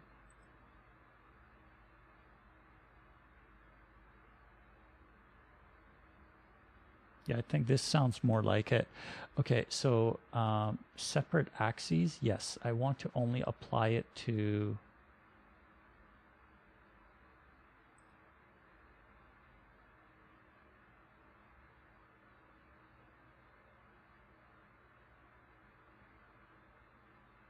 I think that's about right.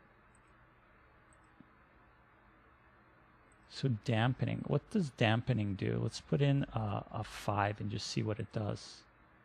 Okay, so dampening is definitely, oh wait, I put 5, but it kind of, okay, so it's supposed to be point value. Let's go with 0.1. Yeah, so we do kind of want that kind of a thing, but even at 0.1, it's quite a strong value. So let's go 0.05.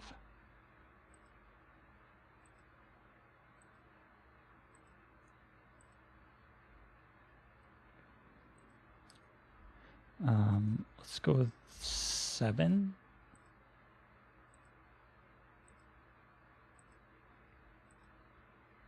I really wanted to kind of start off fast and then slow down, similar to how smoke would behave in an explosion. Initially, you have rapid expansion, and then you have it slow down, and that's kind of the effect that I want to go for. Of course, right now, it doesn't look aesthetically pleasing, but later on, when we put all of these pieces together and we get a nice clean effect out of it, it'll look much better. It's just right now it doesn't quite look the same or quite look right until we get to that point. I still don't understand that Z sorting of why it's in front but it's in behind. I don't get that.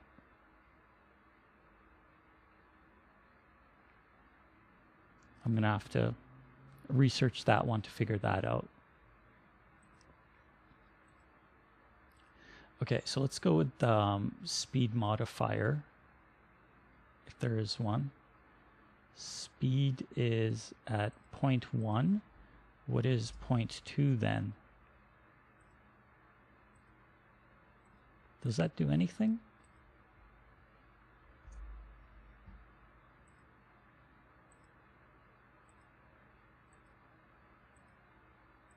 Oh. It seems to affect the dampening. Okay, so that's the basically the kind of the gravity or the force. So then multiply by size, multiply by velocity. So then we would need to go back to here and go back to the start speed of it being very high. So it goes like this, kind of. And then bring down the duration down to 2.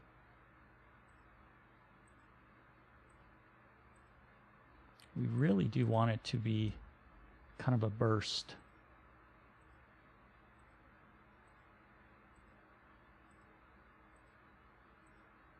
Okay, and then let's go and adjust our burst.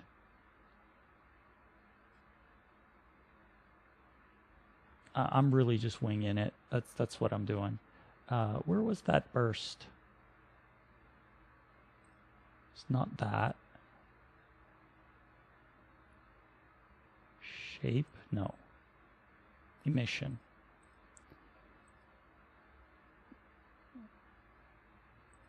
What is rate over distance?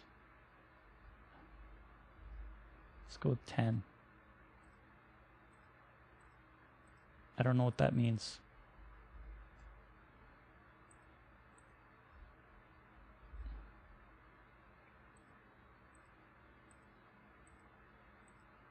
Okay, so I think that's much closer to explosion-wise.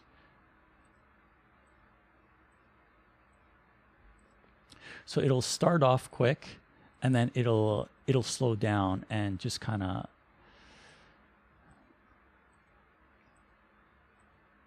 have reduced velocity as time progresses. But that's kind of going to be the explosion. Of course, we'll change it visually to make it more appropriate.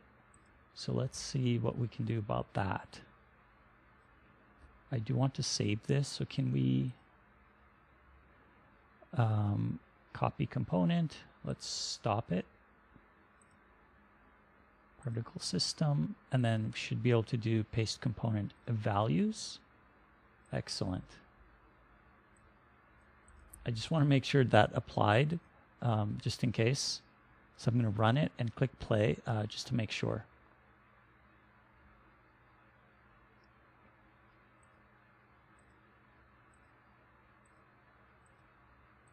Yeah, that looks about right.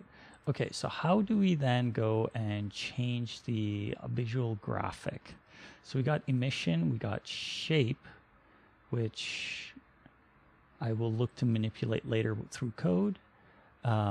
Wait, can shape be interesting?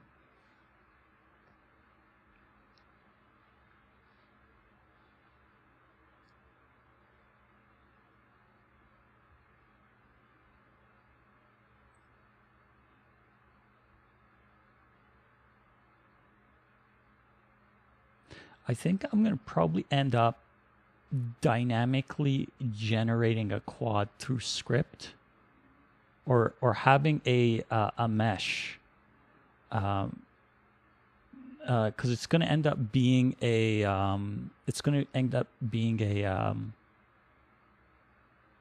plus sign or a cross, if you want to think of it that way, and it's going to be dynamically generated likely. So then we'll need to say size multiplied by particles to be able to get a nice dispersion of the particles. Yeah, I think that would work. I'm going to have to experiment with that and see how that turns out. But let's have a look at I want to see the actual texture, the graphic. Speed, size over lifetime, speed, rotation, lifetime. Extended force, noise, collision, trigger, sub-emitters. Ooh, I like that idea. But I don't want to get texture sheet animation. I think that's what I want.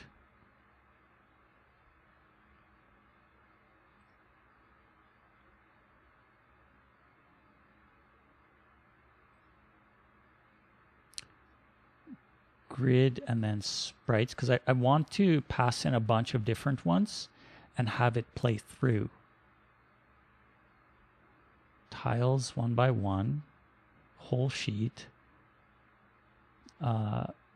time mode, lifetime, frame. Oh, this is an animation. If I want to play an animation. No, I don't want to do an animation. I think I want to keep it simpler than that.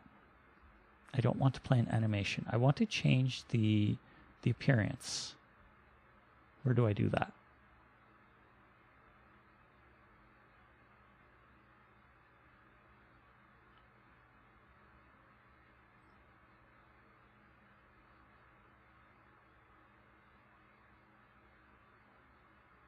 I have no idea how to do that. Interesting.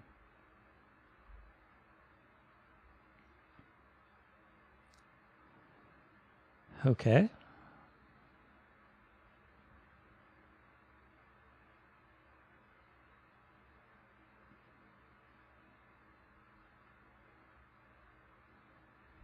thought I did it once in a Unity tutorial where I was following along, and this guy, he used multiple textures and had it kind of distribute which one gets loaded for at a different position or whatever is used. It's kind of, I think he had maybe 3 or 4, and then each one of them was used randomly. So I think that's what I would want to do. But I don't remember how to do that. Custom data? No. I think I'll have to look that up.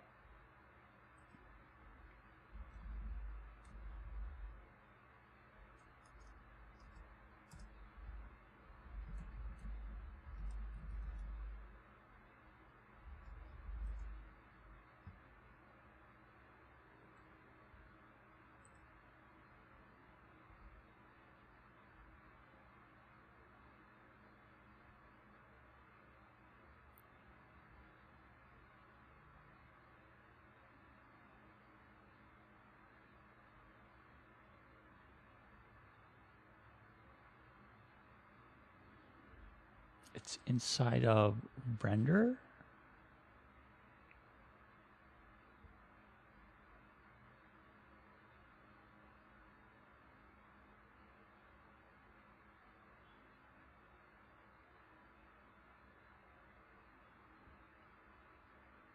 Okay, so it would be in here then.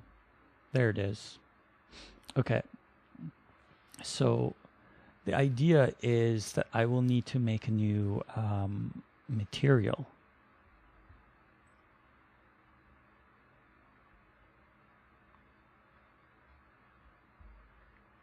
Okay.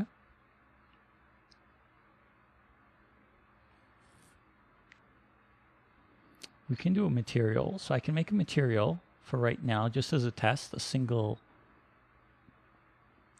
sprite.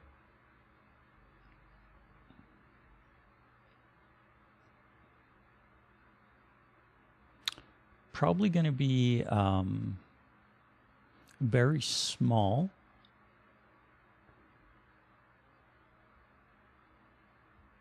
Yeah, it's likely going to be very small. Let's go ahead and make that.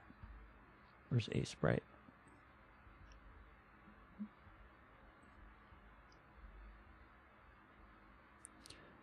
So it'll probably be 16 by 16 at most. This one, I accidentally did that. I don't want to do that. Let's close that. Okay, so this is going to be basically our... Yeah, this is going to be our... oh, 3 is too much. Let's go bring that down to 1. Okay, maybe this is a bit too small. I think I will need to make it 32 by 32. Where's my music?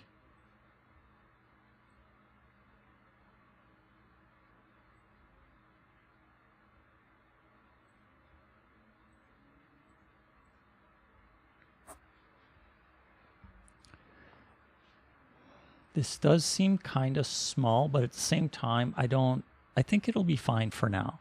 So let's go and make this roughly into what I want it to be. I do want to simulate some lighting. So what we'll do is, my background. How do you change the background color?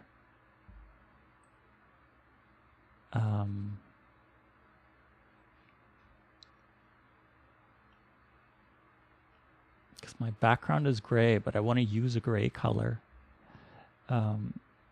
And that's going to conflict with the color I have in the foreground.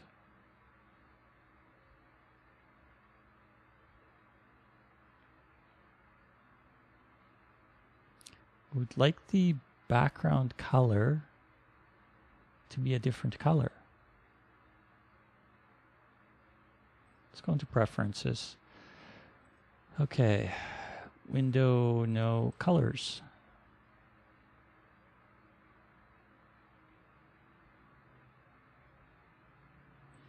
Okay, I'm not sure how. I think I'll just make a second layer that I won't actually use. Grid slice, theme. Yeah, I don't know how to do it. Okay, so what I'll do is I'll just make a new layer.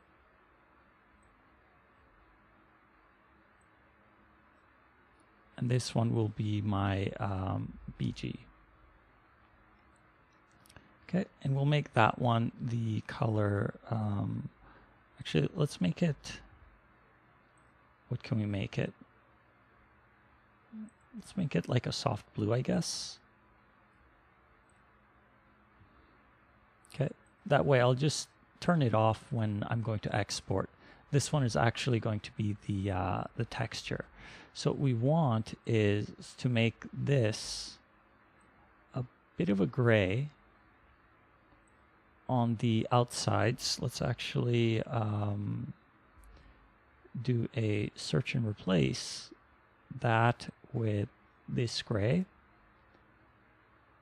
And then we'll make it a little bit darker at about this point. And then a tiny bit darker at about this point.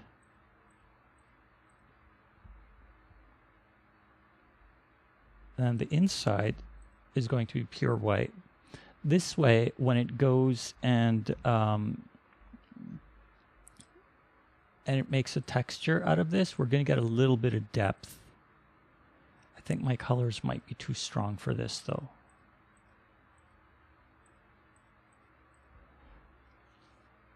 I think the colors are a bit too strong. But they are going to be alpha transparent, so I'm not sure how well this concept is going to work, but this is kind of my my idea of how I would like for it to work, is because I want it to be like a circle, and then the particle system will take this and replicate this, and it'll be stacked over top of each other, and it should look good, and they should blend into each other well. Whoops. So this would be our particle. Yeah, let's try it. Let's just try it and see. What does it look like? And then, so this one is a 16 by 16 particle effect sphere V1. Okay, and let's export that. Okay. And then we will go into Unity. So we need to make a material out of it. So let's drop this into our texture. Do I have a textures folder? I don't know if I have a textures folder.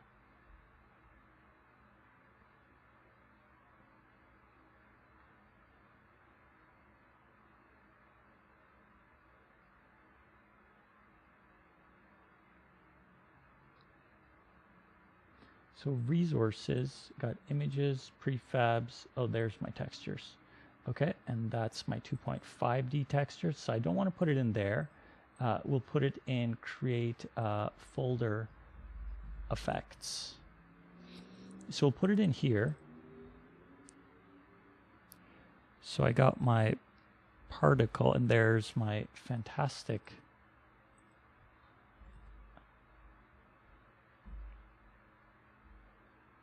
So that's what's going to get replicated. And I intentionally made it like this. So the source of light is in the top left. So we get a little bit of shadowing in the bottom right kind of area.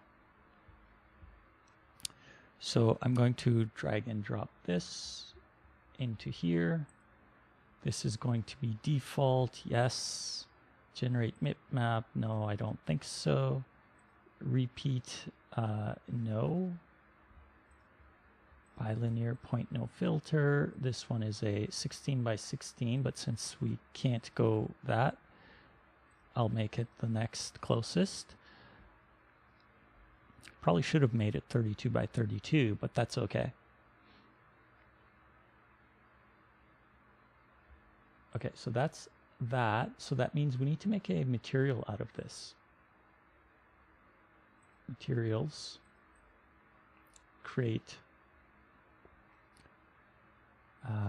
material. We'll say particle effect sphere v1. Okay, and let's just test it to make sure that it is working, of course. So this one is going to be particle effect sphere. So that looks okay. I do want it to be transparent. I'm not sure if I need to do that here or not. Okay, and then from here, we'll go back to our explosive prefab. And we'll go into particle system and change that object from render to so sprite unlit default, and we'll change this into particle.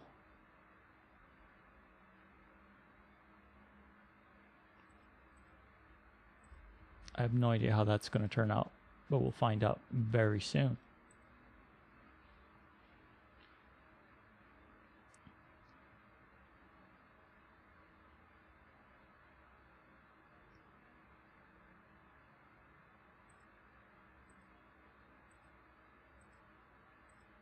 Interesting. It came out blue initially, but now it's coming out gray. Okay, I think I overlooked something.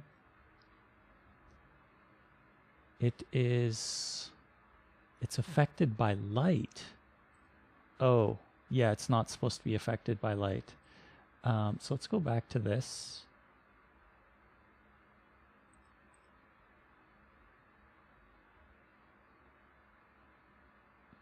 It's not in here. Where would that option be? Because if it's coming out gray, then it's affected by light, I think. Or is it because of the transparency that it appears to be affected by light, but it's actually not?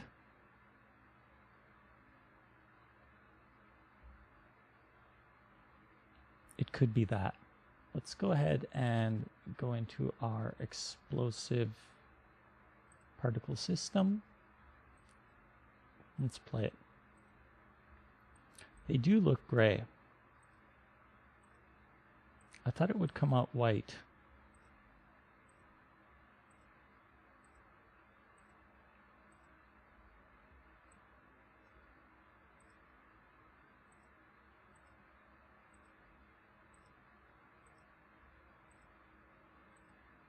Okay, so they look gray and they're very, very tiny.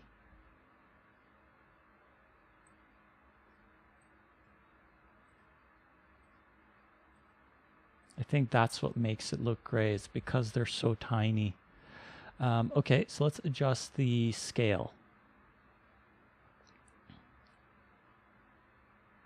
Start size is at 0.4. Let's make it a 1 and see what does that do. Okay, that's a bit too big. It's supposed to be 0.16, I think is the right size. Yeah, okay, so that seems right. So it's kind of what I was looking for. Not quite there yet, but it looks gray. Why is it looking gray?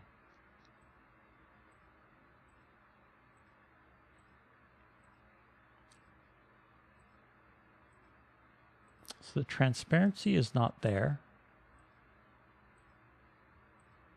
Why? I must have done something wrong there. Let's go back to the effect.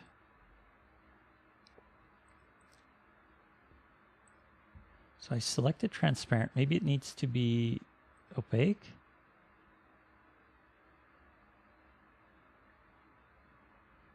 Tiling and offset, none of this stuff really Environment reflection. I don't think that matters too much. Let's actually look at the particle system itself and have a look at one of those particles and see what settings do they have.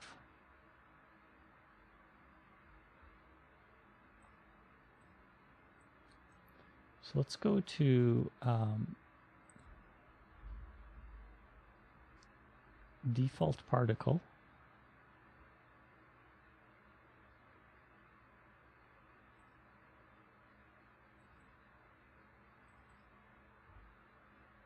Right, I can't see the values of this. Okay, so that's unfortunate.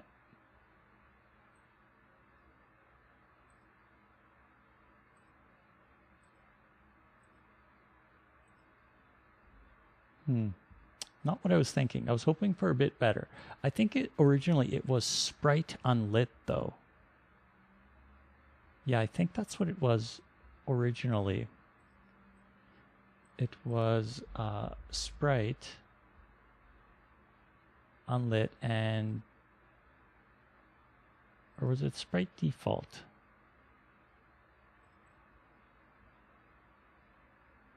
I don't remember.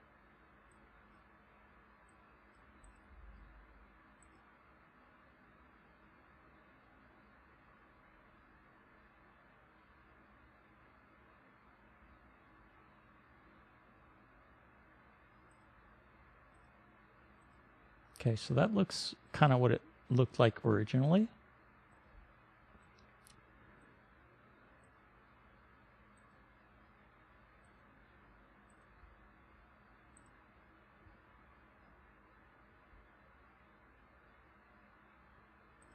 I think I need to go change my parameters on the image. I need to change it to a sprite. I think that's what I need to do. Let's try that. But before we do that, I keep forgetting about the size thing. So we'll select this, change size to 1.6.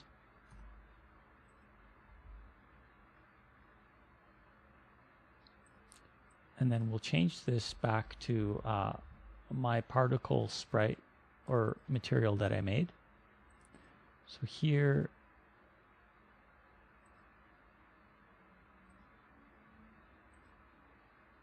can't select it here. Okay, can't I? No, there it is. Okay, so instead of default, let's go with sprite.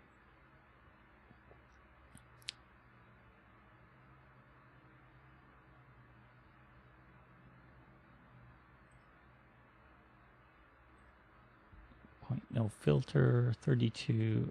Let's try that just to see what happens there. I'm curious to see if I get a different result with it being a sprite versus it being a default texture.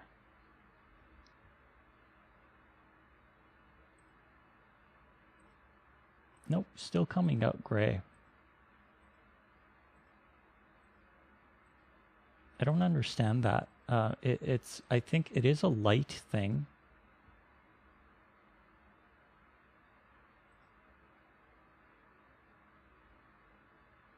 Is it because it's on this layer? Let's go with but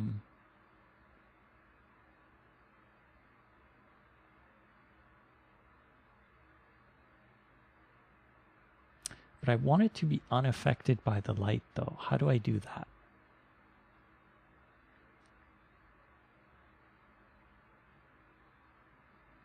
Sort mode, rendering layer, light probes, sorting, shadow bias, cast shadow, custom vertex stream, pivot, allow render, alignment, view, max particle size 0.5. I think I might need to modify that from 0.5 to something else. Sorting material, and then billboard.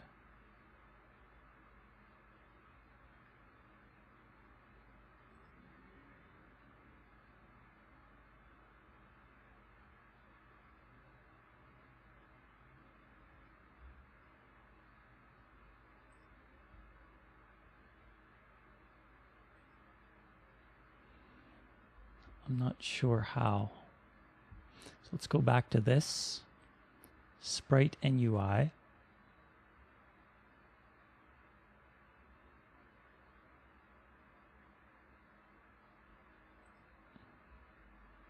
Single pixels mesh tight should be full rect. Extrude edge, pivot, generate physics shape. I don't think it needs a physics shape. Sprite Editor, RGB input text. That all seems fine. I just don't understand the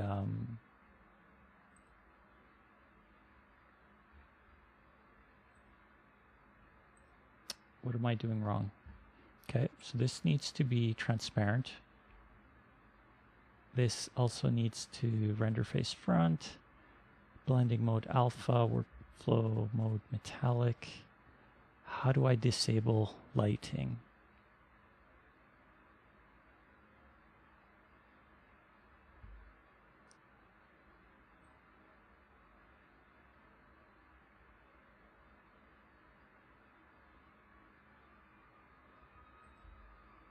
I just want to make sure that the graphic I made isn't actually gray, because if it is, then that would kind of be unfortunate.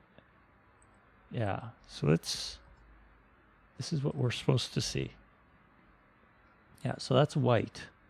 There's no gray, not in the centerpiece of it, I mean. In the center focus area, it's supposed to be just pure white. So how do I do that? There has to be a way.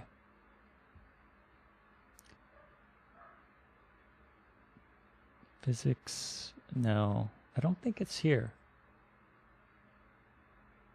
I think if anything, it should be on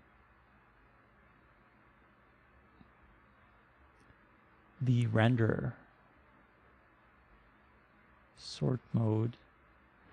Okay, let's see if I can find something in search.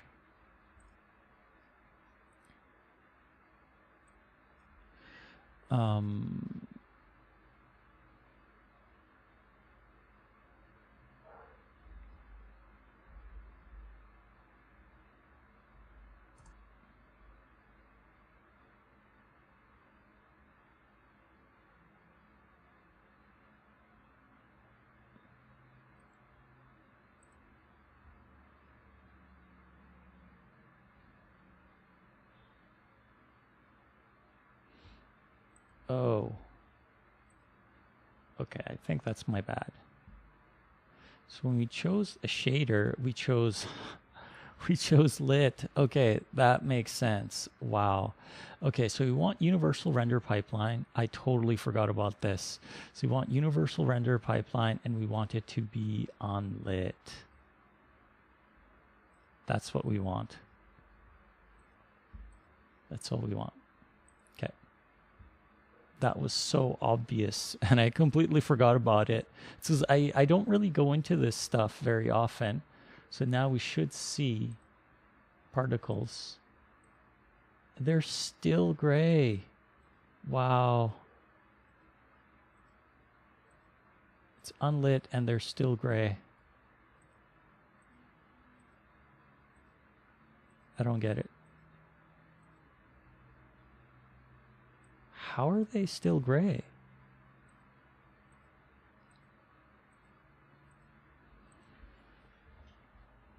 Ah.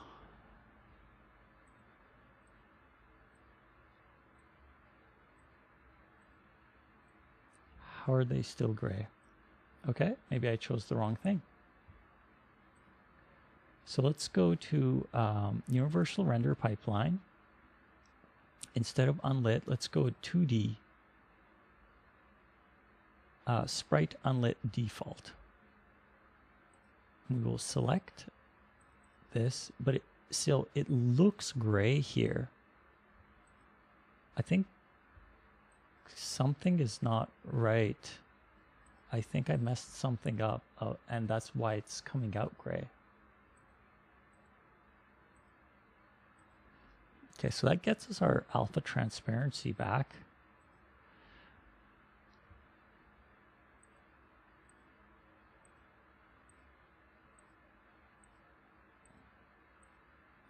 Okay. How do I fix that?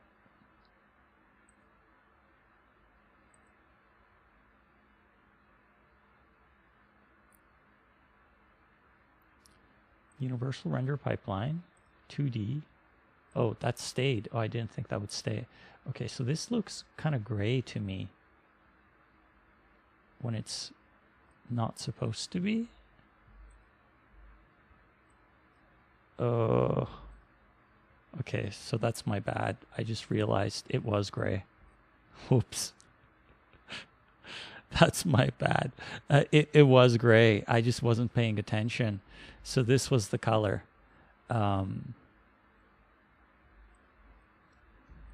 was a lot of chasing for nothing. Okay. So it's going to be this. I'm going to be softening it up anyway.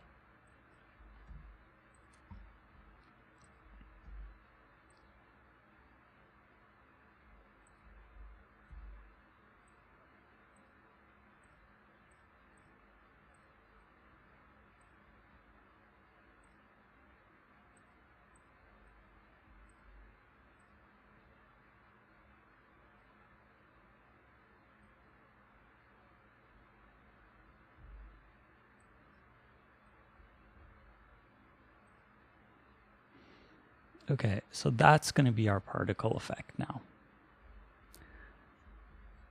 This time, I'm sure it's not gray. Do you want to replace it? Yes, I do.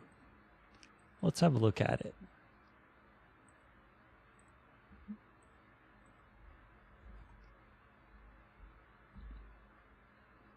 Okay, so that looks white this time. Whoops. Okay, so we'll go into effects. I want to copy that one.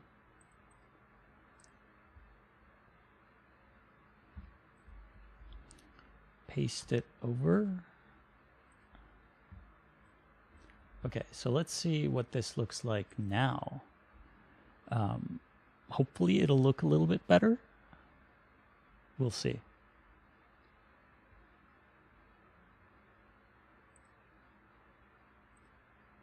Yeah. That looks white to me.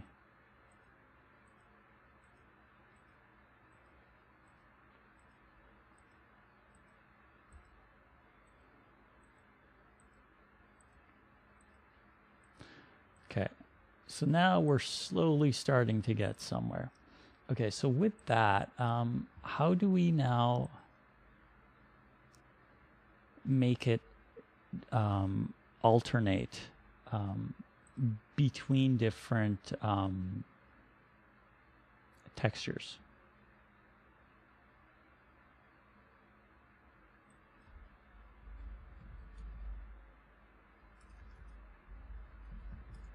Okay. Should be a quick answer to that.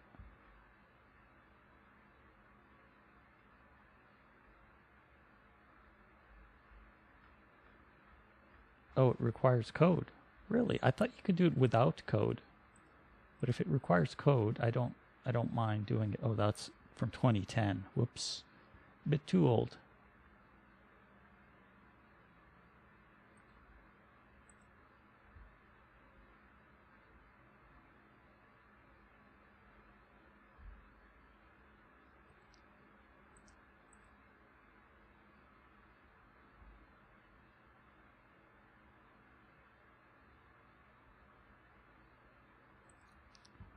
Okay, Unity tutorials are no longer available. That's not very helpful. I just want a simple answer.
Okay, just bear with me.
Oh, okay. So I was kind of on the right track before, but I guess I overlooked some details. All right, so what we're going to do, I do like the size of this particular one, but I want to add more variation. So what we'll do is we're going to edit the size of this document first, if I remember how to do that. So we'll go to edit, where's the sprite size? Yeah, okay, so we'll make this 32 by 32.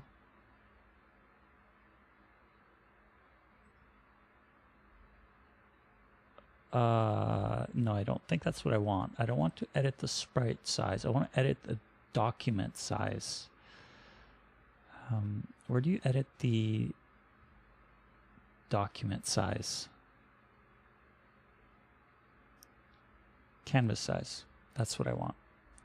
So we'll go 32 by 32. Let's extend it this way. Okay. And then we'll bring our background back.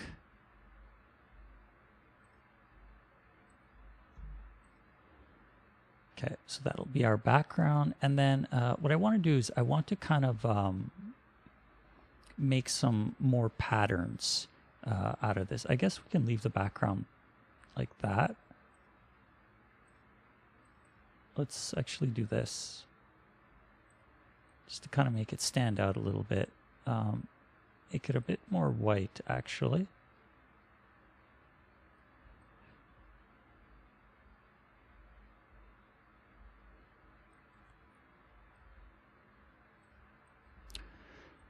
Okay, so what I want to do is I want to add some more patterns. I'm going to just go with 4 for now.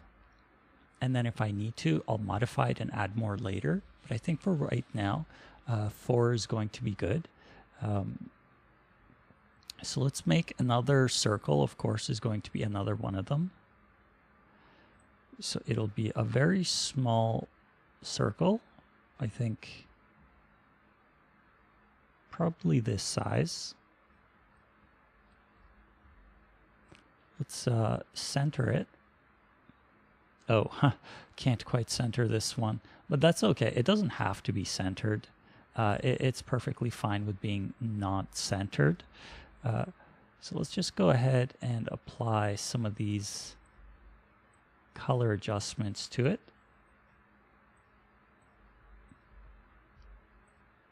Okay. So that's another one. And then what other shapes do we want to add? So what if we were to take this one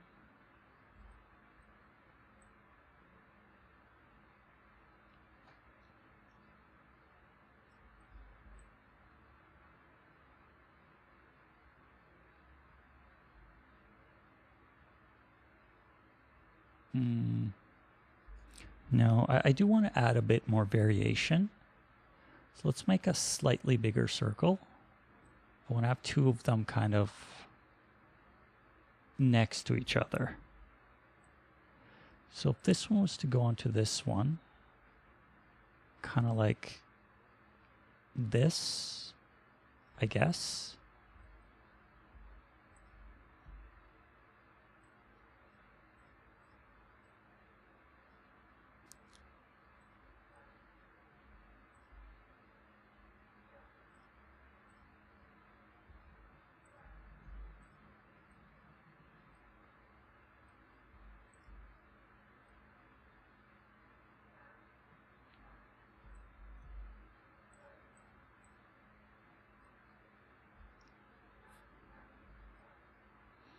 Okay, and then we'll add one more,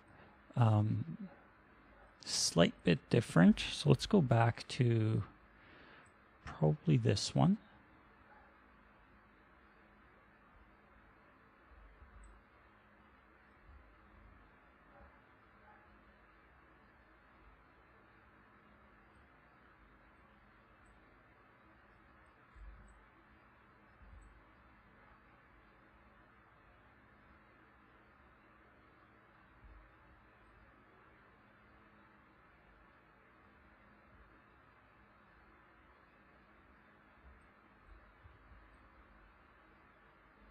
It's interesting. We're getting a little bit of transparency kind of thing going on there. Why is it doing that? Did I add that? I must have added that. I didn't even notice I added that. Interesting.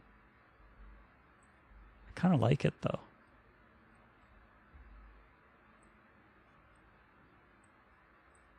It's very subtle.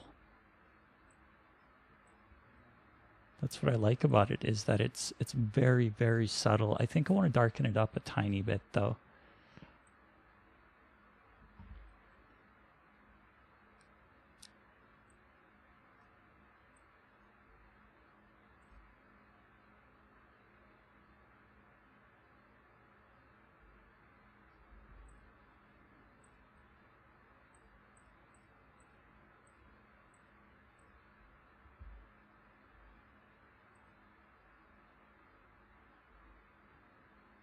I think that might be a bit too dark, but we'll find out. Let's try it anyway.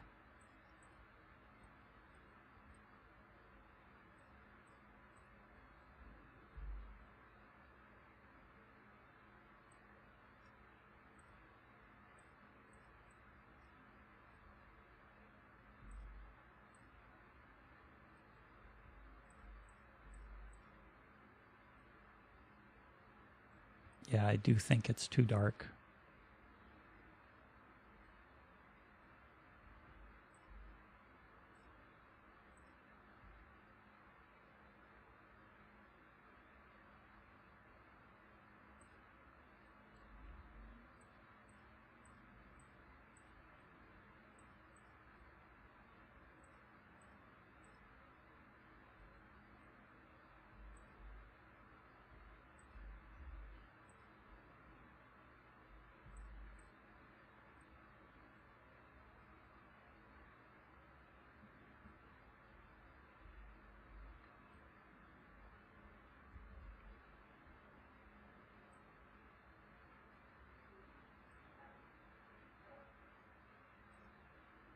I really like that search and replace function. It's very nice. I like it. Okay, so I think that's going to be our shapes for now. And then what we'll do is we'll get it to alternate between them and see what kind of result we get. I think it's going to turn out pretty good. So let's go ahead and save this. So this is no longer 16 by 16. It's going to be 32 by 32.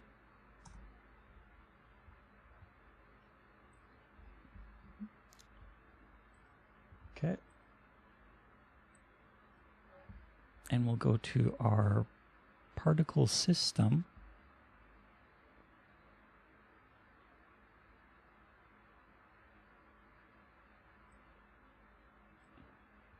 I'll leave the old one there just in case. But this one is going to now be a Sprite UI. It's going to be a multiple. And we will go with the point no filter, 32, quality compression none. And then we'll go with the Sprite Editor and just slice it. Should be by cell size, and they should be 16 by 16. Slice it up. Wait, 16 by 16.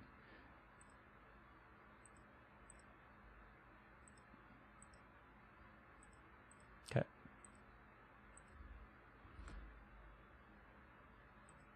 So we'll go to our particle system.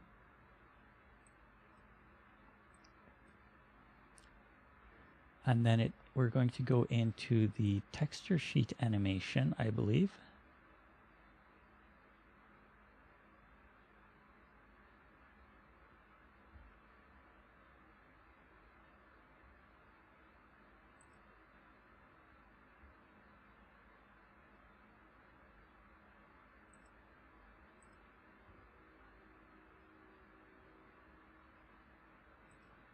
And then we will add our sprites here. Oh. Let's do it a different way. We will undo that and then lock this. Grab these, see if we can drag and drop him onto here. Nope, it only gets one. Okay, that's fine. It only gets the first one.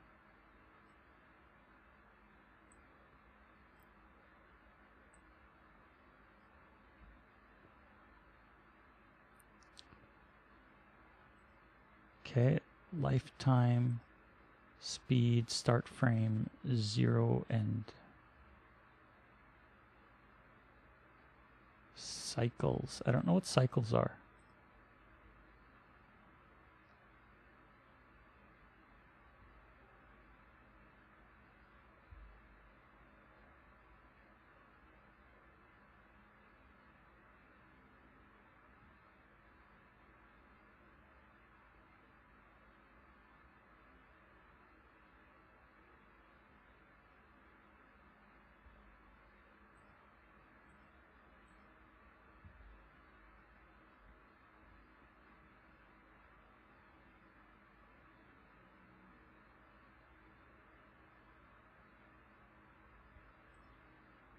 Okay, so it's still loading the old one. So we need to somehow reset this back to default. What would the default be here?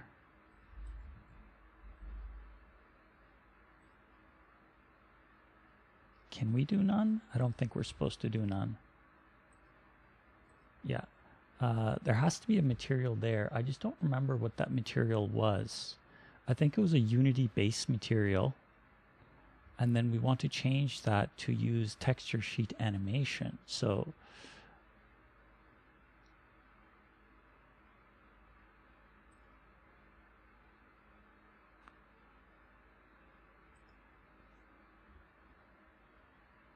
let's see. How did the tutorial do it?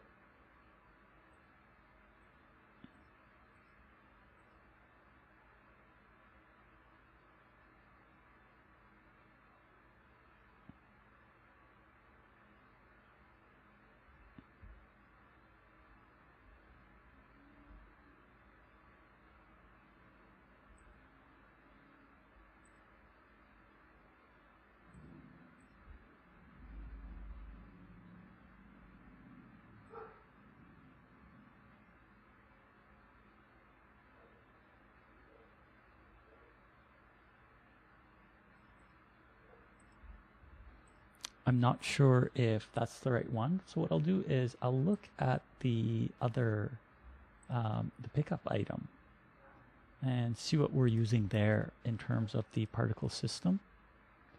So it's using, yeah, okay, so it's using Sprite default. Wait, no. that's locked. Whoops. Renderer. Sprite unlit default. I don't know how to access that.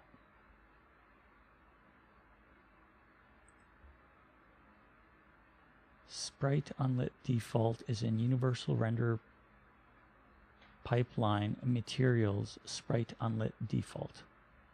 Okay.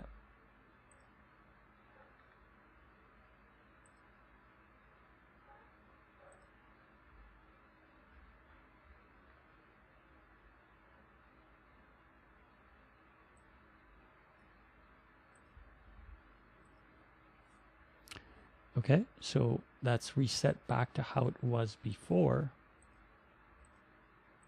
And there we go. Okay, so that should be working then. But it looks like it's playing an animation. I don't want it to play an animation. I want them to be constant. I think there's a parameter that I overlooked. Because right now they're changing. So they're animating, and I don't want them to animate. I want them to be constants.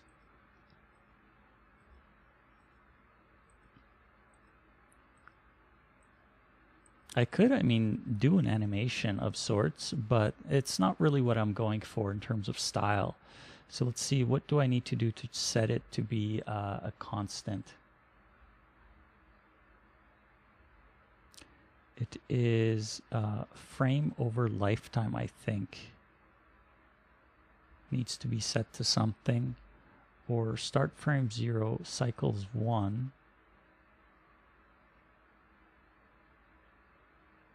I don't understand that part.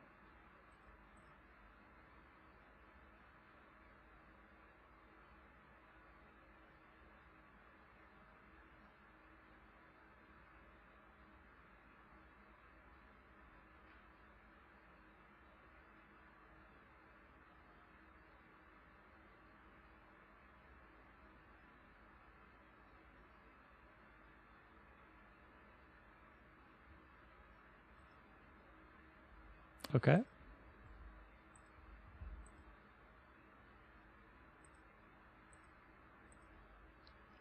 That's not it. I'm missing something. So we got 4 options. I do want it to be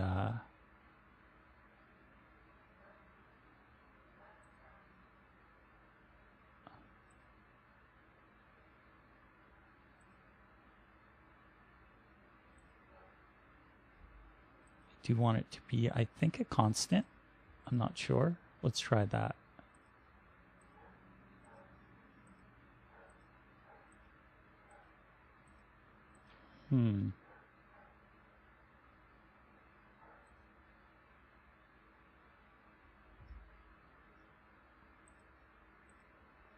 Oh, there we go.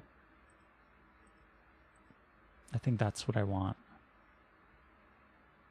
I don't know what this rounding thing is that it's doing, but okay, whatever.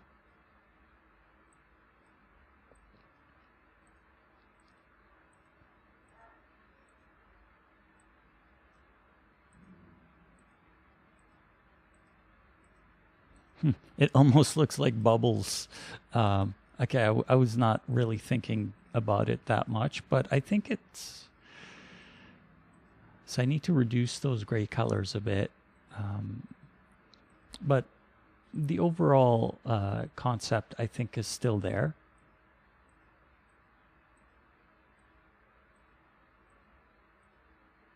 And it seems to be fading at the very end.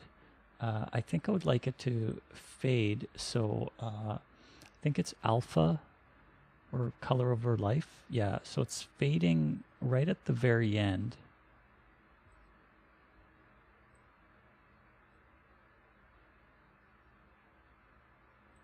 Let's bring the fade down a bit to about here. See what that looks like.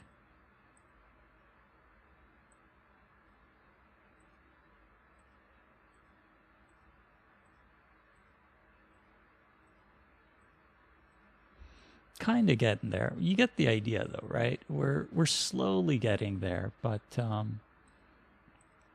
The main thing that I need to figure out though is that Z depth sorting thing with the sphere. That's what I don't quite understand. So what I'm going to do is I'm going to save this because I think this is pretty good progress. We're going to copy component, stop it,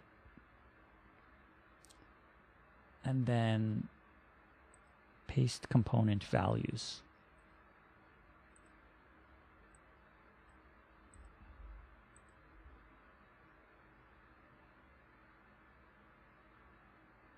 I'm going to run it just to make sure that it is working.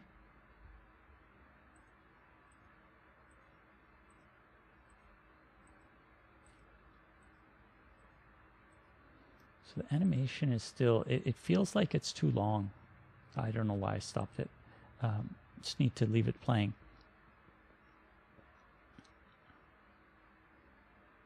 Where's the particle system duration? So that's the initial burst, but what's the whole lifetime? Start lifetime, I think. That might be it. I don't know. Okay, so that's the duration lifetime. Okay, so then if we bring that down to 3,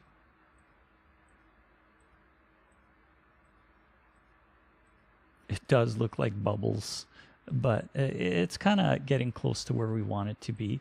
Let's reduce the overall emission at instead of 500 to something a bit more realistic, like let's say 300 or something.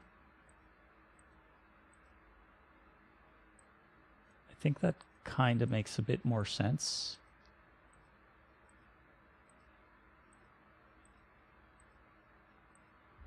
Oh, hey, Zach. How are you doing today? Hope you're doing well and looking forward to the weekend. You're on a bit later. Usually you would have came in a bit earlier. I'm guessing you were busy.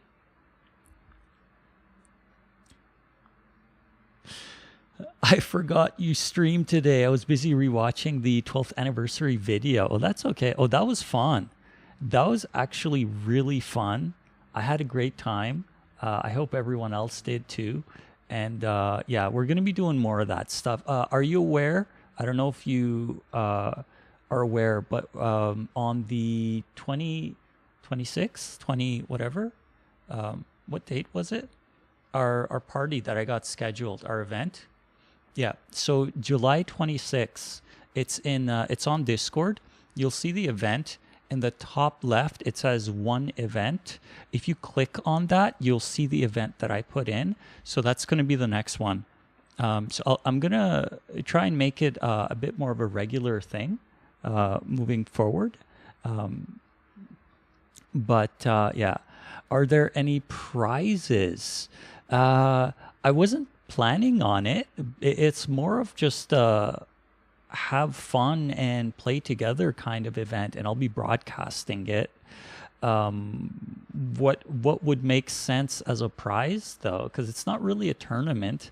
We're going to be in the game room. It's going to be very competitive, as you already know. The game room is very competitive, but it's going to be fun though.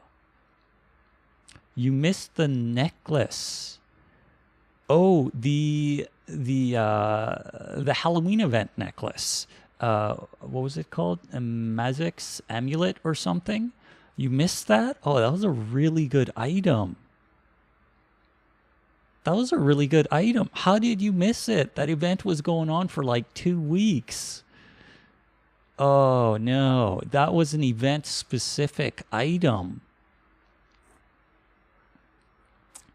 Okay. I will likely have that event again next year because it's a very unique item, just like the pumpkin pets. They're unique. They're only meant for that seasonal event, but we're going to be having more events too in the future. So I think really you're going to have to wait for the for next Halloween. Sorry, but that is a special item. Yeah. But so let me show you this though. I think this looks pretty fun. I'm having a little bit of challenges with this. I just was working It's all good. I'll make sure I get it this time around. Yeah, that's okay. I'm sure that you'll have another opportunity to get it, right? For sure, you'll have another opportunity. It's just a matter of when. So I've been working on the, so this is my little test environment. I've been working on some of the effects. So here's what we got so far. So the pickup items, when you break a destroyable block and the pickup item, you know how it popped out before and it would just come and land? Same idea, but a little bit more stylized. So here's what it looks like now, right? With a little bit of particle effect, a little bit of bounce and jiggle, similar to how it was before, but it's a bit more stylized. So that's the presentation on the intro, and then the exit. I still haven't quite done much yet, but it just vanishes. And then we got our bomb. So here's the bomb placement of what I got now. Oh, why does it do that blink? I think I may have broken some things in the process. But so here's the placement now in comparison to what it was. Ignore that gray blink thing. I have no idea why it's doing that. That should not be doing that. But yeah, so I was working on that. So that's the intro, and then the explode. I was working on the explosion part of it and trying to get that to work out. So it's kind of like building it up in pieces, and then it's gonna be really nice. Is it too long of an effect? For example, if someone grabs it super quick, you mean the pickup item? It's actually the same duration. There's an intentional delay at the beginning until the collider becomes active, right? But the duration is actually the same as Flash. It's just that this is rendering a lot more frames, so it looks smoother and it looks like it's longer, or it takes longer. But as soon as it goes up, and it, oh, I already removed it. Let me restart that. As soon as it hits the ground, though, you can pick it up. You don't have to wait for the whole animation to complete, right? Because the collider becomes active from the moment it hits the ground. So right from there, the extra little secondary bounce and jiggle, that's just a visual indicator to kind of get the user's attention. Yeah, it may seem longer, but it's just rendering more frames, and it's coming out a lot more smooth. But duration-wise, it's actually the same as before. So if we were to look at that in comparison to this,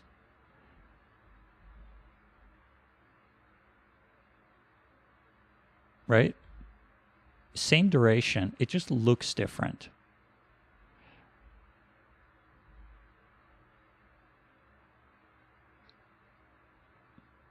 Right, so it's the same.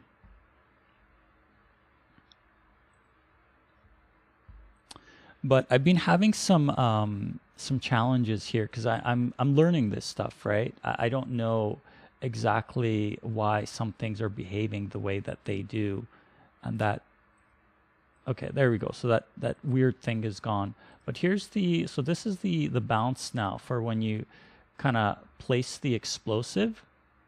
So it's got this nice little jiggle bounce. It's way smoother than the Flash version,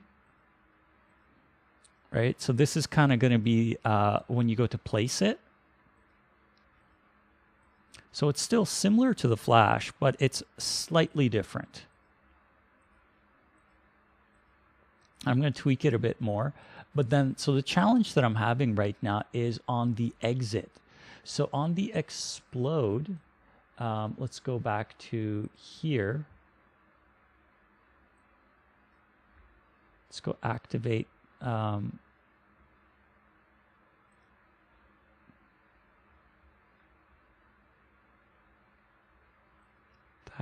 and that. Okay. So here's the thing I'm trying to figure out, which doesn't make sense. So when we play it now on the explode, watch what happens. The shockwave. Right? So it's not complete, of course. That's why it looks kind of messed up. But if you look at the shockwave here, right? the ring is in front of the other stuff, right? But over here, the ring is actually behind. It's rendered behind. So this is what I'm trying to understand, because it doesn't make sense to me, right? It's clearly in front, but it's being rendered in behind the tree.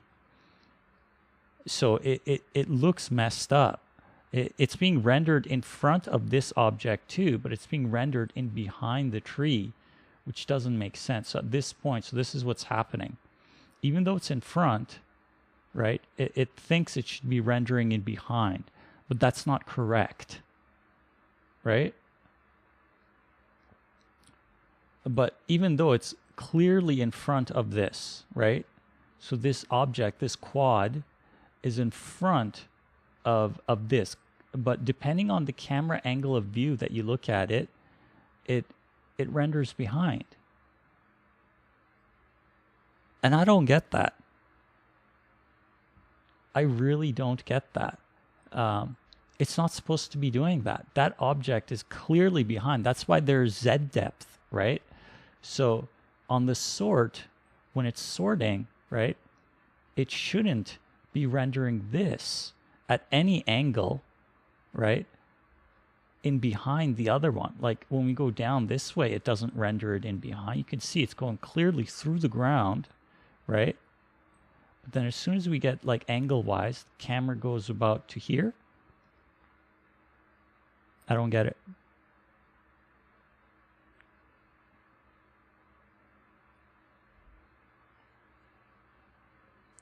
I didn't think it changes anything besides the look of it. I'm not sure what you mean. But the camera angle should not affect the render sort when you're dealing with 3D. The camera angle should never affect the render sort, because these are 3D objects. So this ring, because it's in front, should always render in front. But if we move it up, so here's where things get a little kind of messed up.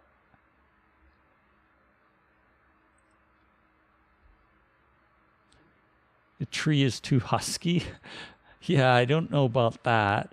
But so if we have it here like this, and then I go and move it up, see? Vertical position on the Y should not affect the depth of Z. That doesn't make sense to me. It's 3D. It shouldn't be doing that. So there's some weird stuff going on. That shouldn't happen right there. The overlap, it should always be in front. So yeah, there's some weird stuff going on. I don't get it. I don't get it. I'm trying to figure it out. But what I was just working on, though, is the particle effect. So we made this a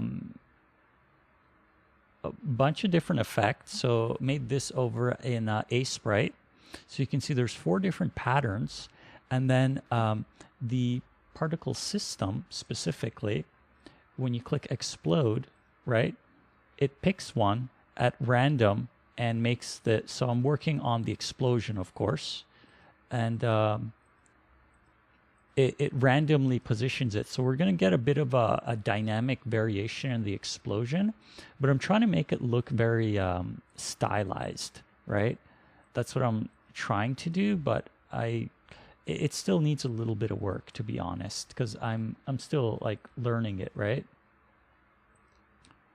So it's okay, but this isn't exactly what I was going for. So still need to keep tweaking it, and we'll get there eventually. It'll look good. So let's try reducing this and see if that makes a big difference.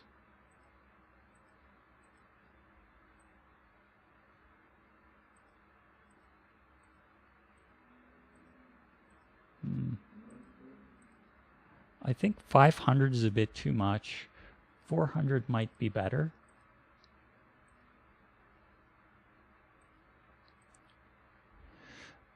Maybe if the color was a slight gray. I'm not sure what you mean by color being a slight gray. You mean the ring, the shockwave ring, or are we talking about the cloud effect of the explosion that I'm working on? Because I'm trying to actually, the cloud, I'm actually trying to reduce the color. Yeah, the cloud smoke. I'm trying to reduce the color to be able to achieve a certain type of style.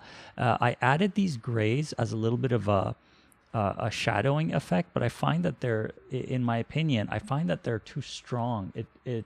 And because of that, I'm unable to achieve that that effect that I would like to get. I think I'll need to add some more variations too.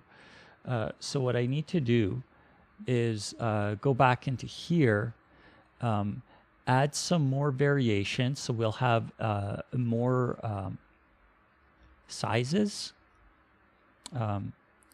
So there will be more sizes, and then have the colors be softened a bit more, I think, is what needs to happen. Because I initially started off with just one. So we started off with just the circle.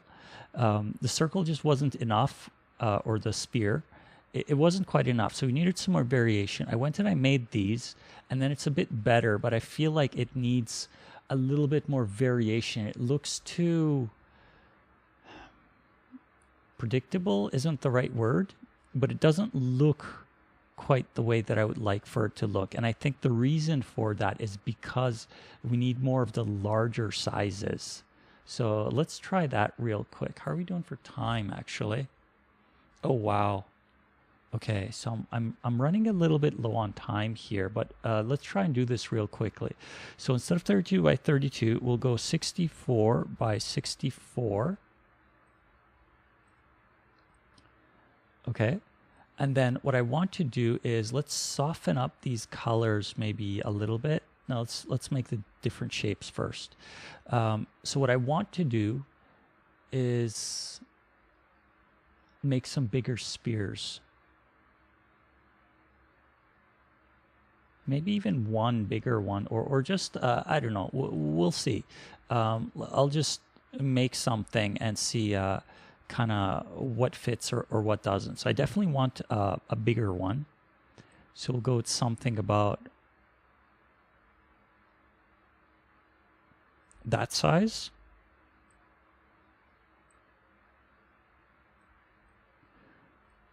And then what I'm thinking is even bigger than that is, whoops, about this size. And then I don't know if we need the full size one, but this one I think is a bit too big. But we'll see though. So I'm just trying to add more sizes. So then, because it's going to randomly pick, right? The particle system, it randomly picks between them. So I just want to try and get them to be kind of the right size if possible. So let's go and just quickly color these before I go in and do a fill.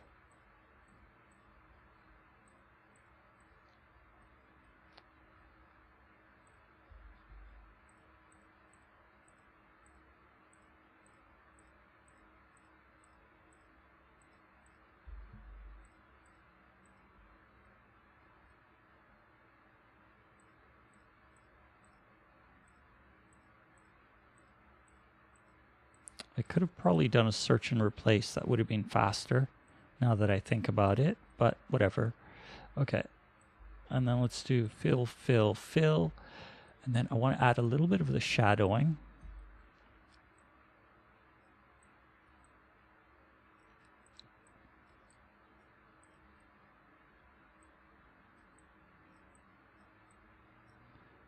Whoops. Again, it feels like it's a bit too dark. Let's light these ones up, actually. Let's do this. Nope, wrong button.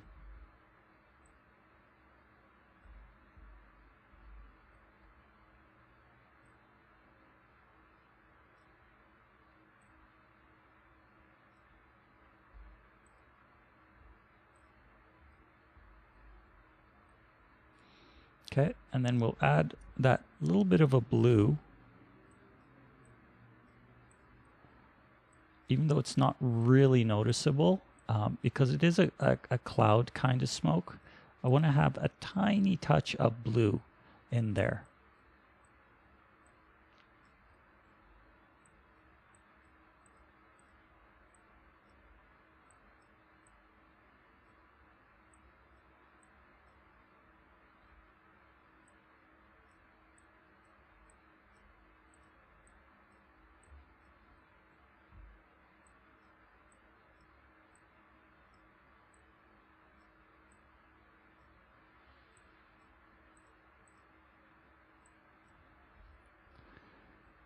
Okay, so I do feel that the shadows are a bit too strong. So let's go and see if we can reduce that a little bit.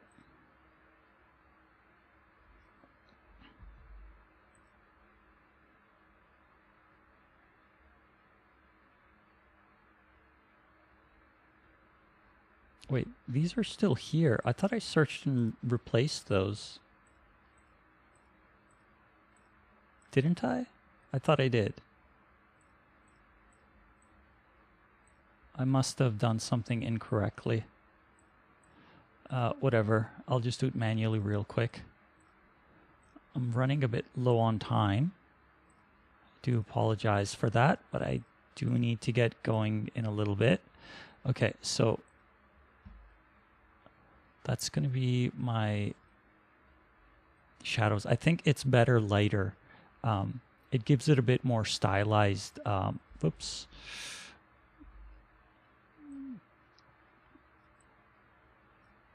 Let's do a quick search and replace.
Not what I wanted to do.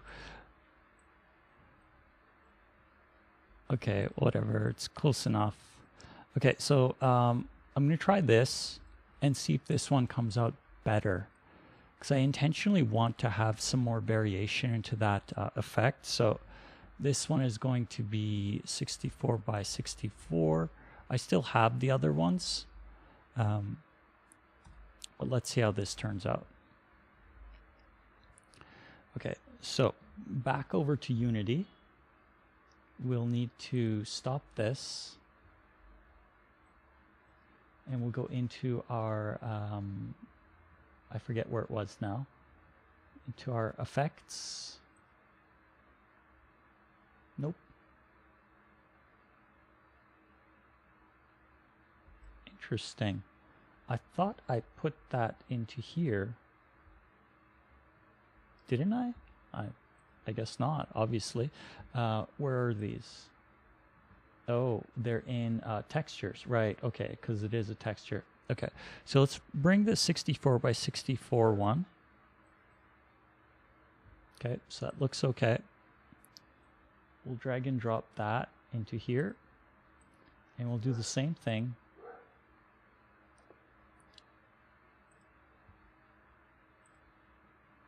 So it's going to be Sprite, multiple, full rect, point no filter, 64 by 64, compression none, and apply. I think that should match.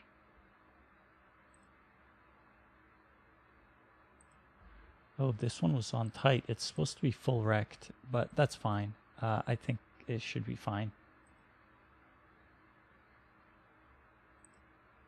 Okay, and then we'll go into here. We'll go Sprite Editor, and then Slice. Let's go with Automatic. Should pick them all up. And yeah, okay, that's good enough for me. We'll apply that. Go back to our scene, particle system.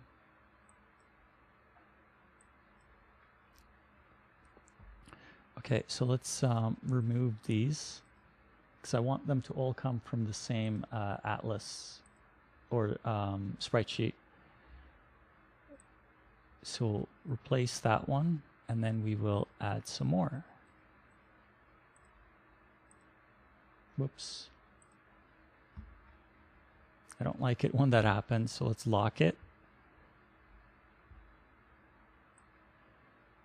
We'll go with 1, 2, 3.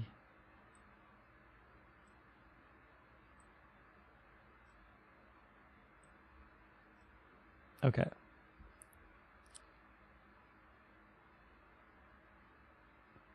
I'm not sure what cycles means.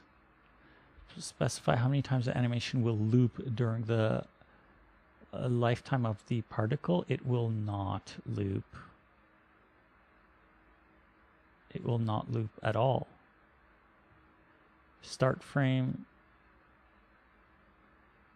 Yeah, I don't understand that. I don't think it's supposed to say that, but I just don't remember what it's supposed to be on.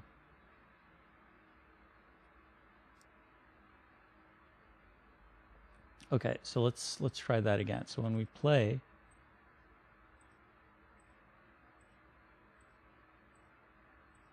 that looks actually quite a bit better in my opinion. Of course it needs some tweaking, but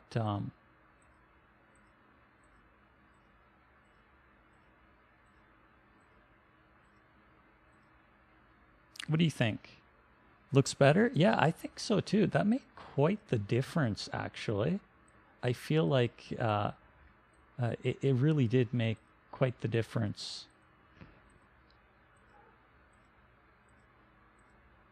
It has more of a cloud kind of effect.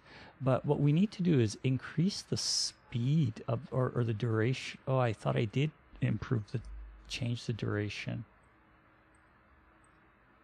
Okay. Maybe not that. I want the speed to be faster because it's an explosion, right? It's supposed to go poof. Let's try this. Right? So that feels like an explosion, right? So the bomb disappears. The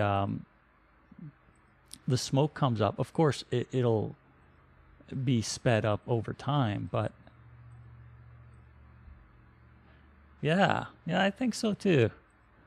I think it looks better, but there's like a million settings to change when dealing with particle system. Like, look at how many options this has, and this stuff is all collapsed. Like, it goes on and on and on. Like, there's so many things. Like, you can change size by speed. You can change so many other things that I want to mess around with to make it.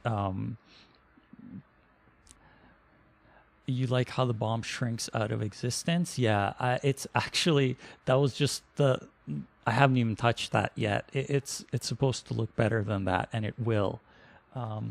But for right now, it just looks the default. So what I want to do, though, is I want to change emission rate over lifetime. Let's drop that down. Let's see what happens when we drop it down, because I made the particles even bigger.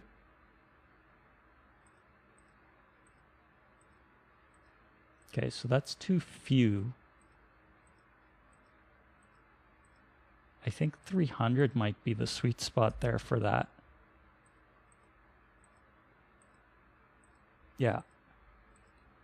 So I think 300 is good there. Max particles is fine.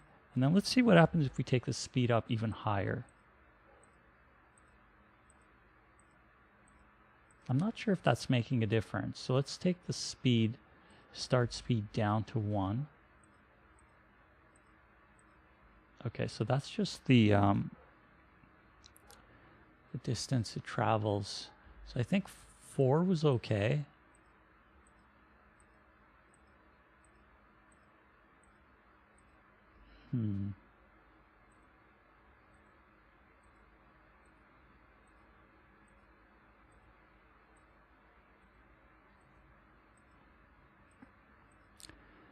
What else makes sense to manipulate? A velocity over time. So if we disable that, we get basically this, right? So we get no counter resistance and it just goes at a constant speed. So I definitely like that. A velocity over time. It gives it some resistance. So initially it starts off a little bit faster, but maybe if we reduce this a bit, let's go with 3.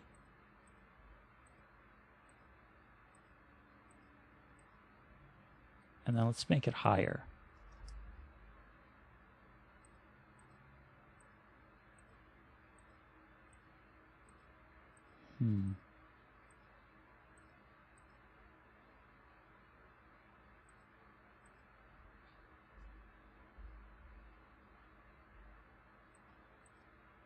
It has an effect, but I'm not sure if it's beneficial or detrimental. Because if we take that out, it goes up like really far.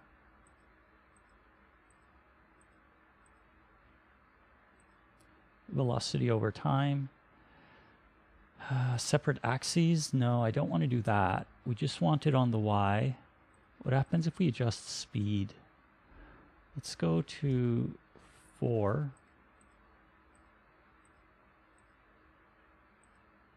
Let's go with 1. I'm not sure if that's doing anything. I feel like it is. Let's make it drastic. No, I don't think speed is doing anything. Let's make it really big.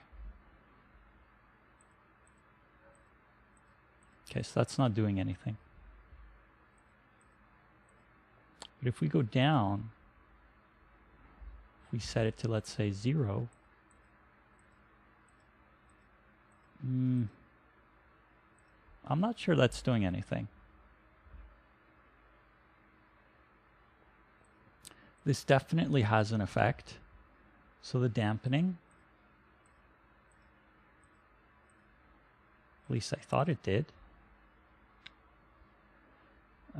What if we go 0? Speed goes to 1, drag is at 100. Let's go drag 50. What does that do? Oh, okay, so it allows...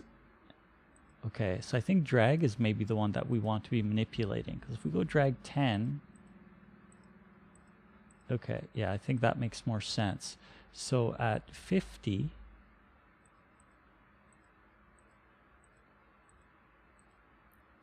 versus 100...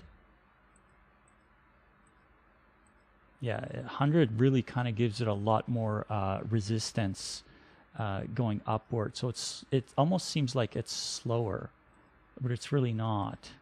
So what we can go is drag 40.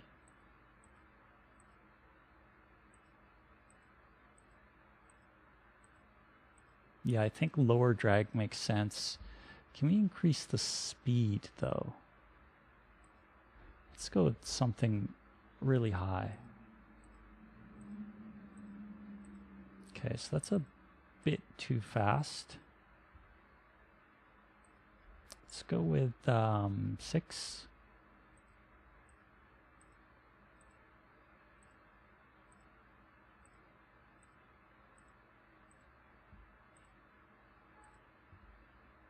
And let's reduce the lifetime. Okay, so that's really fast though. But we kind of want it to be fast, but at the same time not quite that fast.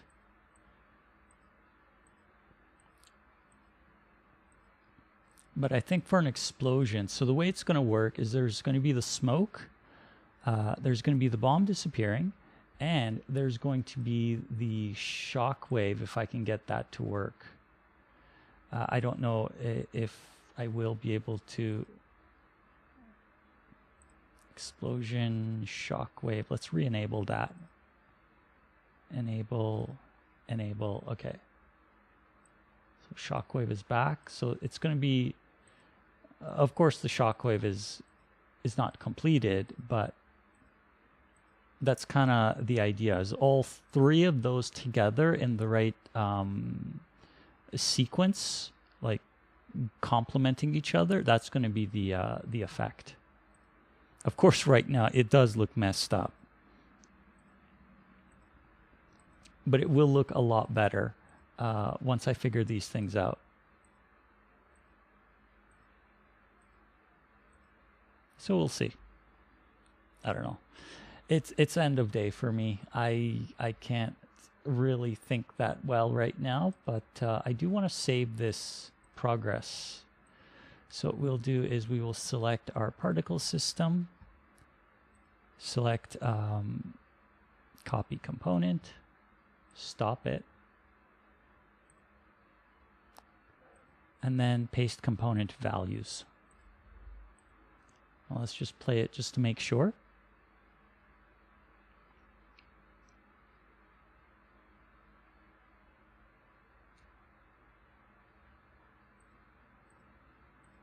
Okay.